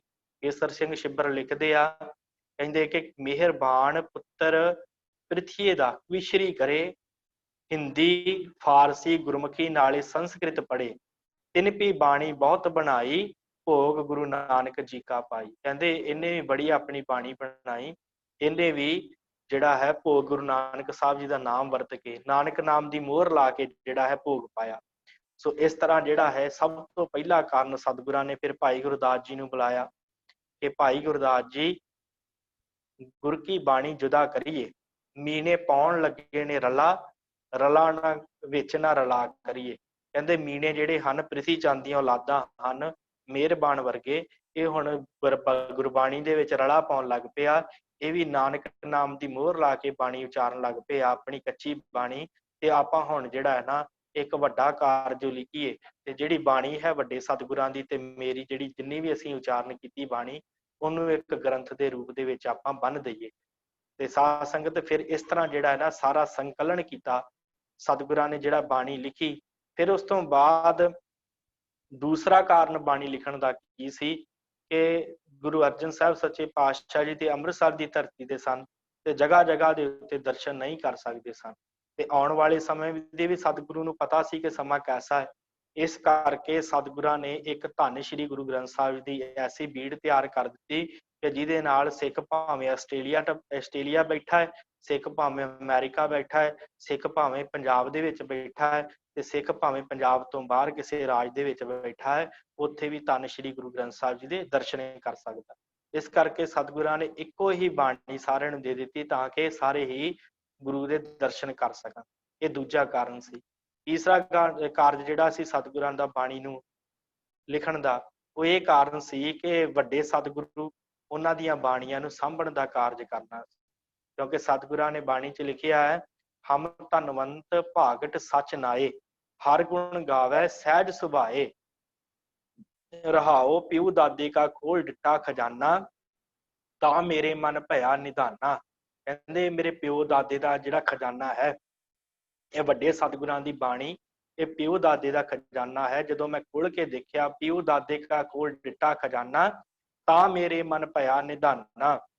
ਰਤਨ ਲਾਲ ਜਾਂ ਕਾ ਕਛੂ ਨਾ ਮੋਲ, ਭਰੇ ਭੰਡਾਰੇ ਅਕੁਟ ਅਤੋਲ। ਖਾਵਹਿ ਖਰਚੈ ਰਲ ਮਿਲ ਭਾਈ, ਟੋਟ ਨਾ ਆਵੈ ਵੱਧ ਜਾਈ। ਕਹਿੰਦੇ ਸਾਰੇ ਅਸੀਂ ਰਲ ਮਿਲ ਕੇ ਖਾਵਾਂਗੇ, ਖਰਚਾਂਗੇ, ਇਹ ਹੋਰ ਵੱਧਦਾ ਜਾਏਗਾ, ਇਹ ਖਜ਼ਾਨਾ ਕਦੀ ਘਟਣ ਵਾਲਾ ਨਹੀਂ। ਖਾਵੈ ਖਰਚੈ ਰਲ ਮਿਲ ਭਾਈ, ਟੋਟ ਨਾ ਆਵੈ ਵੱਧ ਜਾਈ। ਕਹੋ ਨਾਨਕ ਜਿਸ ਮਸਤਕ ਲੇਖ ਲਿਖਾਏ, ਸੋ ਏਤ ਖਜ਼ਾਨੇ ਲਿਆ ਰਲਾਏ। ਜਿਹਦੇ ਮਸਤਕਾਂ ਦੇ ਲੇਖ ਚੰਗੇ ਹੋਏ ਤੇ ਅਕਾਲ ਪੁਰਖ ਨੇ ਉਹਨੂੰ ਇਹ ਜਿਹੜੀ ਗੁਰਬਾਣੀ ਬਖਸ਼ਿਸ਼ ਕਰ ਦਿੱਤੀ, ਉਹਨੂੰ ਗੁਰੂ ਨਾਲ ਜੋੜ ਦਿੱਤਾ। ਉਹਦੇ ਭਾਗ ਜਿਹਦੇ ਚੰਗੇ ਹੋਏ, ਉਹਨੂੰ ਇਹ ਪਿਓ ਦਾਦੇ ਦਾ ਜਿਹੜਾ ਖਜ਼ਾਨਾ ਉਹ ਪ੍ਰਾਪਤ ਹੋਇਆ। ਇਹ ਕਾਰਨ ਸੀ ਕਿ ਵੱਡੇ ਸਤਿਗੁਰਾਂ ਦੀ ਬਾਣੀ, ਭਾਵ ਪਹਿਲੀਆਂ 4 ਪਾਤਸ਼ਾਹੀਆਂ ਦੀ ਬਾਣੀ ਸਾਂਭਣ ਦਾ ਕਾਰਜ ਜਿਹੜਾ ਉਹ ਕਰਨਾ ਸੀ। ਚੌਥਾ ਜਿਹੜਾ ਕਾਰਨ ਸੀ ਕਿ ਹਰ ਧਰਮ ਦੀ ਨਾ ਇੱਕ ਧਾਰਮਿਕ ਪੁਸਤਕ ਹੋਣੀ ਬੜੀ ਜ਼ਰੂਰੀ ਹੈ। ਭਾਵੇਂ ਕੋਈ ਵੀ ਧਰਮ ਹੈ ਸਾਧ ਸੰਗਤ, ਉਹਦੀ ਇੱਕ ਧਾਰਮਿਕ ਪੁਸਤਕ ਜੇ ਨਹੀਂ ਹੈ ਨਾ, ਤੇ ਉਹ ਧਰਮ ਜਿਹੜਾ ਧਰਮ ਕਹਾਉਣ ਦੇ ਲਾਇਕ ਨਹੀਂ। ਭਾਵ ਉਹ ਧਰਮ ਜਿਹੜਾ ਖਤਮ ਹੋ ਜਾਂਦਾ ਹੈ, ਜਿਸ ਧਰਮ ਦਾ ਆਪਣਾ ਧਾਰਮਿਕ ਗ੍ਰੰਥ ਨਹੀਂ ਹੁੰਦਾ। ਜਿਵੇਂ ਆਪ ਜੀ ਪਾਰਸੀ ਧਰਮ ਬਾਰੇ ਜਾਣਦੇ ਹੋਵੋਗੇ। ਪਾਰਸੀ ਧਰਮ ਕਿਉਂ ਘੱਟ ਹੈ ਸੰਸਾਰ ਦੇ ਉੱਤੇ? ਕਿਉਂਕਿ ਇਹਨਾਂ ਦਾ ਇੱਕ ਗ੍ਰੰਥ ਹੈ ਜੰਦ ਅਵੇਸਤਾ, ਤੇ ਇਹ ਪੱਛਮ ਦੇ ਵਿੱਚ ਫੈਲਿਆ ਧਰਮ। ਕਾਫੀ ਪਾਰਸੀ ਲੋਕ ਸਨ ਉਸ ਸਮੇਂ, ਤੇ ਜੋ ਸਮਾਂ ਬੀਤਿਆ ਤੇ ਉੱਥੇ ਰਾਜ ਦੂਸਰਿਆਂ ਦਾ ਆਇਆ, ਉਹਨਾਂ ਨੇ ਪਾਰਸੀਆਂ ਦੀਆਂ ਸਾਰੀਆਂ ਧਾਰਮਿਕ ਪੁਸਤਕਾਂ, ਸਾਰੀਆਂ ਲਾਇਬ੍ਰੇਰੀਆਂ ਸਾੜ ਦਿੱਤੀਆਂ, ਸਾਰੇ ਧਾਰਮਿਕ ਗ੍ਰੰਥ ਸਾੜ ਦਿੱਤੇ। ਜਿਹਦੇ ਵਿੱਚ ਇਹਨਾਂ ਦਾ ਜੰਦ ਅਵੇਸਤਾ ਗ੍ਰੰਥ ਵੀ ਸੀ, ਉਹ ਵੀ ਸਾੜ ਦਿੱਤਾ ਗਿਆ। ਫਿਰ ਉਸ ਤੋਂ ਬਾਅਦ ਜਿਹਨੂੰ ਕੁਝ ਉਹਨਾਂ ਦੀਆਂ ਜੋ ਲਿਖਤਾਂ ਸਨ, ਯਾਦ ਸਨ, ਉਹਨਾਂ ਨੂੰ ਲਿਖ ਕੇ ਉਹਨਾਂ ਨੇ ਇੱਕ ਛੋਟਾ ਜਿਹਾ ਜੰਦ ਅਵੇਸਤਾ ਗ੍ਰੰਥ ਜਿਹੜਾ ਬਣਾ ਲਿਆ। ਤੇ ਪਰ ਕਹਿਣ ਤੋਂ ਭਾਵ ਕਿ ਅੱਜ ਈਸਾਈ ਜਿਹੜੇ ਹਨ ਪਾਰਸੀ ਲੋਕ, ਉਹ ਕਿਉਂ ਘੱਟ ਹਨ? ਕਿਉਂਕਿ ਉਹਨਾਂ ਦੇ ਕੋਲ ਇੱਕ ਵਿਸ਼ੇਸ਼ ਤੌਰ ਦੇ ਉੱਤੇ ਵੱਡਾ ਗ੍ਰੰਥ ਨਹੀਂ ਹੈ ਜਿਹਦੀ ਉਹ ਅਗਵਾਈ ਲੈ ਸਕਣ। ਇਸ ਕਰਕੇ ਇਹ ਜਿਹੜਾ ਧਾਰਮਿਕ ਗ੍ਰੰਥ ਹੁੰਦਾ ਹੈ, ਇਹ ਕੌਮ ਦੀਆਂ ਜੜ੍ਹਾਂ ਹੁੰਦੀਆਂ। ਧਾਰਮਿਕ ਗ੍ਰੰਥ ਕੌਮ ਦੀਆਂ ਜੜ੍ਹਾਂ ਹੁੰਦੇ ਆ, ਤੇ ਜਿਹਦੇ ਨਾਲ ਜੁੜ ਕੇ ਮਨੁੱਖ ਧਰਮ ਰੂਪੀ ਫਲ ਤੇ ਫੁੱਲ ਰੂਪੀ ਗਿਆਨ ਪ੍ਰਾਪਤ ਕਰਦਾ ਹੈ। ਇਸ ਕਰਕੇ ਇਹ ਵੱਡਾ ਕਾਰਨ ਸੀ, ਕਿਉਂਕਿ ਉਸ ਸਮੇਂ ਗੁਰੂ ਅਰਜਨ ਸਾਹਿਬ ਦੇ ਵੇਲੇ, ਗੁਰੂ ਅਰਜਨ ਸਾਹਿਬ ਜੀ ਦੇ ਵੇਲੇ ਭਾਈ ਗੁਰਦਾਸ ਜੀ ਕਹਿੰਦੇ ਪੰਜਾਬੈ ਗੁਰ ਕੀ ਵਡਿਆਈ, ਕਿਉਂਕਿ ਸਤਿਗੁਰਾਂ ਦੀ ਬੜੀ ਵਡਿਆਈ ਸੀ ਉਸ ਸਮੇਂ ਪੰਜਾਬ ਦੇ ਵਿੱਚ। ਇਸ ਕਰਕੇ ਸਤਿਗੁਰਾਂ ਨੇ, ਚੌਥਾ ਕਾਰਨ ਇਹ ਸੀ ਕਿ ਇਹ ਜਿਹੜੀਆਂ ਧਾਰਮਿਕ ਪੁਸਤਕਾਂ ਹੁੰਦੀਆਂ, ਧਾਰਮਿਕ ਗ੍ਰੰਥ ਹੁੰਦਾ ਹੈ, ਇਹ ਮਾਣ ਹੁੰਦਾ ਹੈ ਇੱਕ ਪੰਥ ਦਾ, ਜਿਹਦੇ ਉੱਤੇ ਚੱਲ ਕੇ, ਕਿਉਂਕਿ ਸਦੀਵੀ ਨਹੀਂ ਰਹਿੰਦੇ, ਸਰੀਰ ਸਦੀਵੀ ਨਹੀਂ ਰਹਿੰਦੇ ਸਤਿਗੁਰਾਂ ਨੂੰ ਪਤਾ। ਇਸ ਕਰਕੇ ਸ਼ਬਦ ਦੀ ਮਹਾਨਤਾ ਦੱਸਣ ਵਾਸਤੇ ਸਤਿਗੁਰਾਂ ਨੇ ਧੰਨ ਸ਼੍ਰੀ ਗੁਰੂ ਗ੍ਰੰਥ ਸਾਹਿਬ ਜੀ ਦਾ ਇਹ ਪਾਵਨ ਸਰੂਪ ਲਿਖਣ ਦਾ ਕਾਰਜ ਜਿਹੜਾ ਉਹ ਕੀਤਾ। ਸੋ ਜਦੋਂ ਸਤਿਗੁਰਾਂ ਨੂੰ ਪਤਾ ਲੱਗਾ ਕਿ ਹੁਣ ਇਹ ਰਲਗੱਡ ਹੋਣ ਲੱਗ ਪਈ ਆ, ਫਿਰ ਭਾਈ ਗੁਰਦਾਸ ਜੀ ਤੇ ਬਾਬਾ ਬੁੱਢਾ ਜੀ ਨੂੰ ਬੁਲਾ ਕੇ ਸਤਿਗੁਰਾਂ ਨੇ ਕਿਹਾ ਕਿ ਭਾਈ ਹੁਣ ਜਿਹੜਾ ਹੈ ਸਮਾਂ ਆ ਗਿਆ, ਤੇ ਹੁਣ ਆਪਾਂ ਇੱਕ ਗ੍ਰੰਥ ਜਿਹੜਾ ਹੈ ਉਹ ਲਿਖੀਏ। ਤੇ ਜੋ ਸਾਡੀ ਬਾਣੀ ਹੈ, ਤੇ ਸਾਡੇ ਪਿਤਾ ਗੁਰੂ ਰਾਮਦਾਸ ਜੀ ਦੀ ਬਾਣੀ ਉਹ ਤੇ ਸਾਡੇ ਕੋਲ ਹੈ, ਪਰ ਵੱਡੇ ਸਤਿਗੁਰੂ ਗੁਰੂ ਨਾਨਕ ਸਾਹਿਬ, ਗੁਰੂ ਅੰਗਦ ਦੇਵ ਜੀ ਤੇ ਗੁਰੂ ਅਮਰਦਾਸ ਜੀ ਦੀ ਬਾਣੀ ਸਾਡੇ ਕੋਲ ਨਹੀਂ ਹੈ। ਤੇ ਤੁਸੀਂ ਇੰਝ ਕਰੋ ਕਿ ਉਹ ਜਿਹੜੀ ਬਾਣੀ ਹੈ ਬਾਬਾ ਮੋਹਨ ਜੀ ਪਾਸੋਂ ਗੋਇੰਦਵਾਲ ਸਾਹਿਬ ਤੋਂ ਲੈ ਆਓ। ਭਾਈ ਗੁਰਦਾਸ ਜੀ, ਕਿਉਂਕਿ ਰਿਸ਼ਤੇਦਾਰੀ ਸੀ ਭਾਈ ਗੁਰਦਾਸ ਜੀ ਦੀ, ਕਹਿੰਦੇ ਚਲੋ ਮੈਂ ਜਾ ਕੇ ਨਾਲ ਬਾਬਾ ਬੁੱਢਾ ਜੀ ਨੂੰ ਲੈ ਕੇ, ਕਹਿੰਦੇ ਮੈਂ ਜਾ ਕੇ ਲੈ ਆਵਾਂ ਨਾ। ਜਦੋਂ ਗਏ ਤੇ ਜਾ ਕੇ ਦਰਵਾਜ਼ਾ ਖੜਕਾਇਆ ਚੁਬਾਰੇ ਦਾ, ਜਿੱਥੇ ਬਾਬਾ ਮੋਹਨ ਜੀ ਰਹਿੰਦੇ ਸਨ, ਤੇ ਕਹਿੰਦੇ ਕਿ ਬਾਬਾ ਮੋਹਨ ਜੀ ਨੇ ਜਦੋਂ ਗੁਰੂ ਅਮਰਦਾਸ ਸੱਚੇ ਪਾਤਸ਼ਾਹ ਜੀ ਨੇ ਬਾਬਾ ਗੁਰੂ ਰਾਮਦਾਸ ਜੀ ਨੂੰ ਗੁਰਤਾ ਗੱਦੀ ਬਖਸ਼ਿਸ਼ ਕੀਤੀ ਨਾ, ਉਸ ਸਮੇਂ ਬਾਬਾ ਮੋਹਨ ਤੇ ਮੋਹਰੀ ਨੂੰ ਕਿਹਾ ਸੀ ਕਿ ਤੁਸੀਂ ਸਾਹਮਣੇ ਆਓ ਤੇ ਗੁਰੂ ਰਾਮਦਾਸ ਜੀ ਦੇ ਚਰਨਾਂ ਤੇ ਮੱਥਾ ਟੇਕੋ। ਉਸ ਸਮੇਂ ਮੋਹਰੀ ਪੁੱਤ ਸਨਮੁਖ ਹੋਆ ਰਾਮ ਦਸ ਪੈਰੀ ਪਾਏ ਜੀਓ। ਮੋਹਰੀ ਪੁੱਤ ਜੋ ਸਤਿਗੁਰੂ ਗੁਰੂ ਅਮਰਦਾਸ ਜੀ ਦਾ ਪੁੱਤ ਮੋਹਰੀ ਸੀ ਨਾ, ਉਹਨੇ ਆਣ ਕੇ ਮੱਥਾ ਟੇਕਿਆ ਗੁਰੂ ਰਾਮਦਾਸ ਜੀ ਦੇ ਚਰਨਾਂ ਦੇ ਉੱਤੇ, ਪਰ ਬਾਬਾ ਮੋਹਨ ਨੇ ਮੱਥਾ ਨਹੀਂ ਸੀ ਟੇਕਿਆ। ਇਹਨਾਂ ਕਿਹਾ ਮੈਂ ਨਹੀਂ ਮੱਥਾ ਟੇਕਦਾ, ਕਿਉਂਕਿ ਮਨ ਦੇ ਵਿੱਚ ਇਹ ਚਾਹ ਸੀ ਕਿ ਮੈਨੂੰ ਗੁਰਤਾ ਗੱਦੀ ਮਿਲੇ।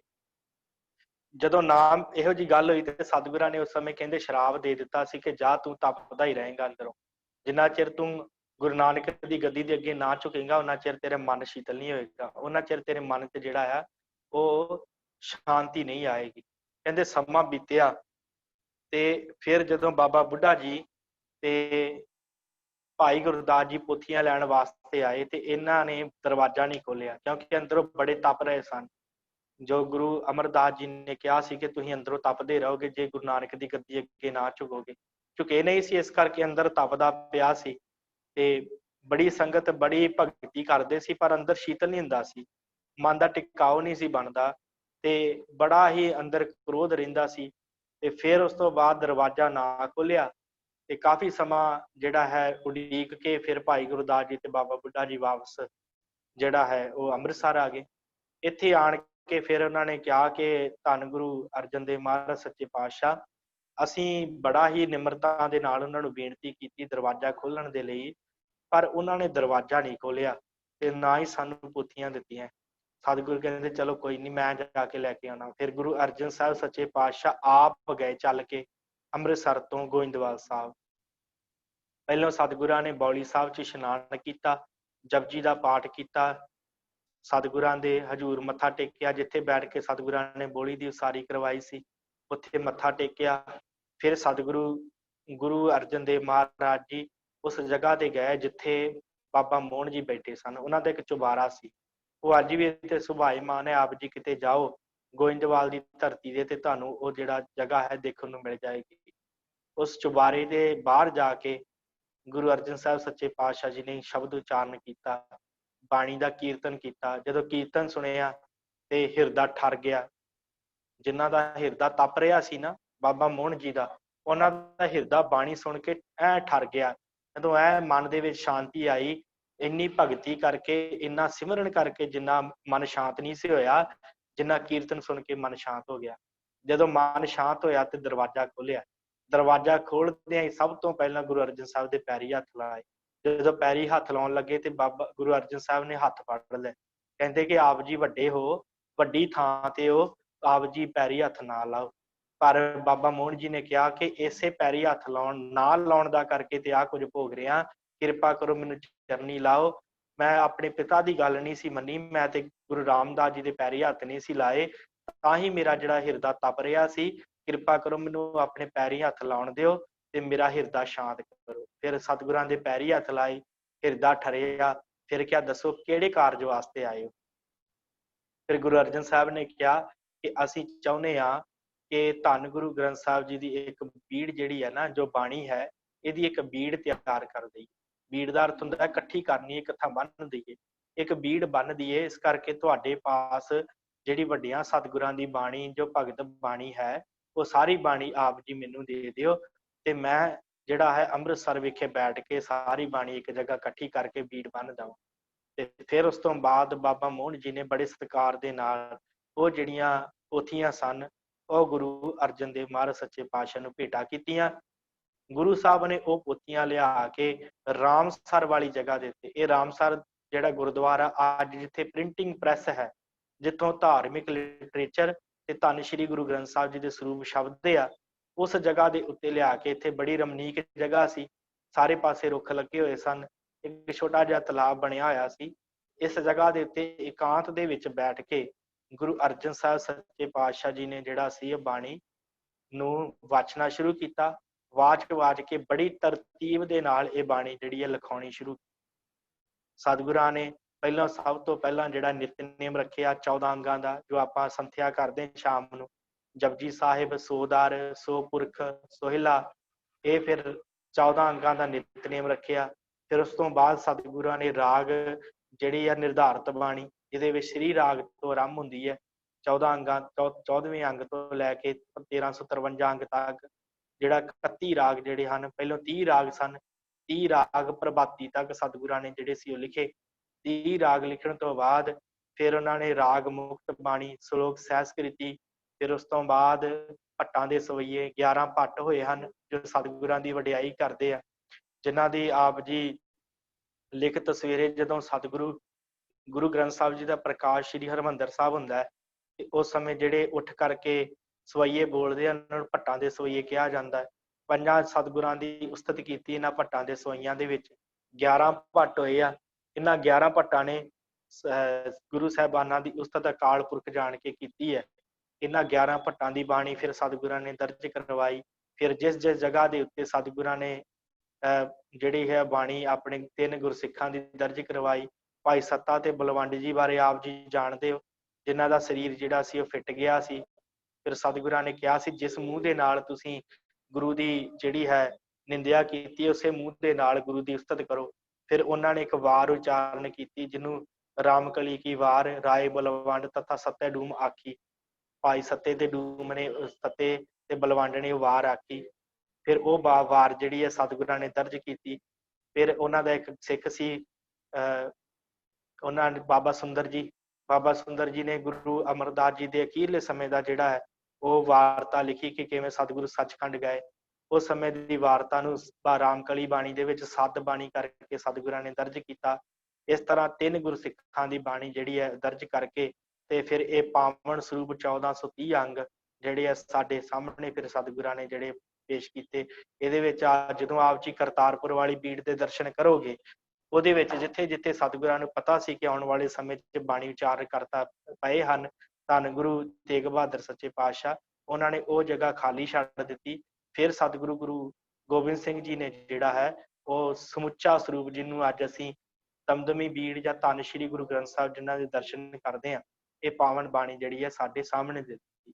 ਸੋ ਉਸ ਤੋਂ ਬਾਅਦ ਜਦੋਂ ਪਤਾ ਲੱਗਾ ਕਿ ਗੁਰੂ ਅਰਜਨ ਸਾਹਿਬ ਸੱਚੇ ਪਾਤਸ਼ਾਹ ਇਹ ਪਾਵਨ ਬਾਣੀ ਲਿਖਾ ਰਹੇ ਆ, ਤੇ ਫਿਰ ਉਸ ਸਮੇਂ ਦੇ ਜਿਹੜੇ ਭਗਤ ਸਨ ਨਾ, ਉਹ ਵੀ ਆਏ, ਜਿਹੜੇ ਉਸ ਸਮੇਂ ਹੋਏ ਸਨ, ਕਾਨਾ, ਛੱਜੂ, ਪੀਲੂ, ਇਹ ਸਾਰੇ ਉਸ ਸਮੇਂ ਦੇ ਬੜੇ ਆਪਣੇ ਆਪ ਦੇ ਵਿੱਚ ਵਕਤਾ ਸਨ।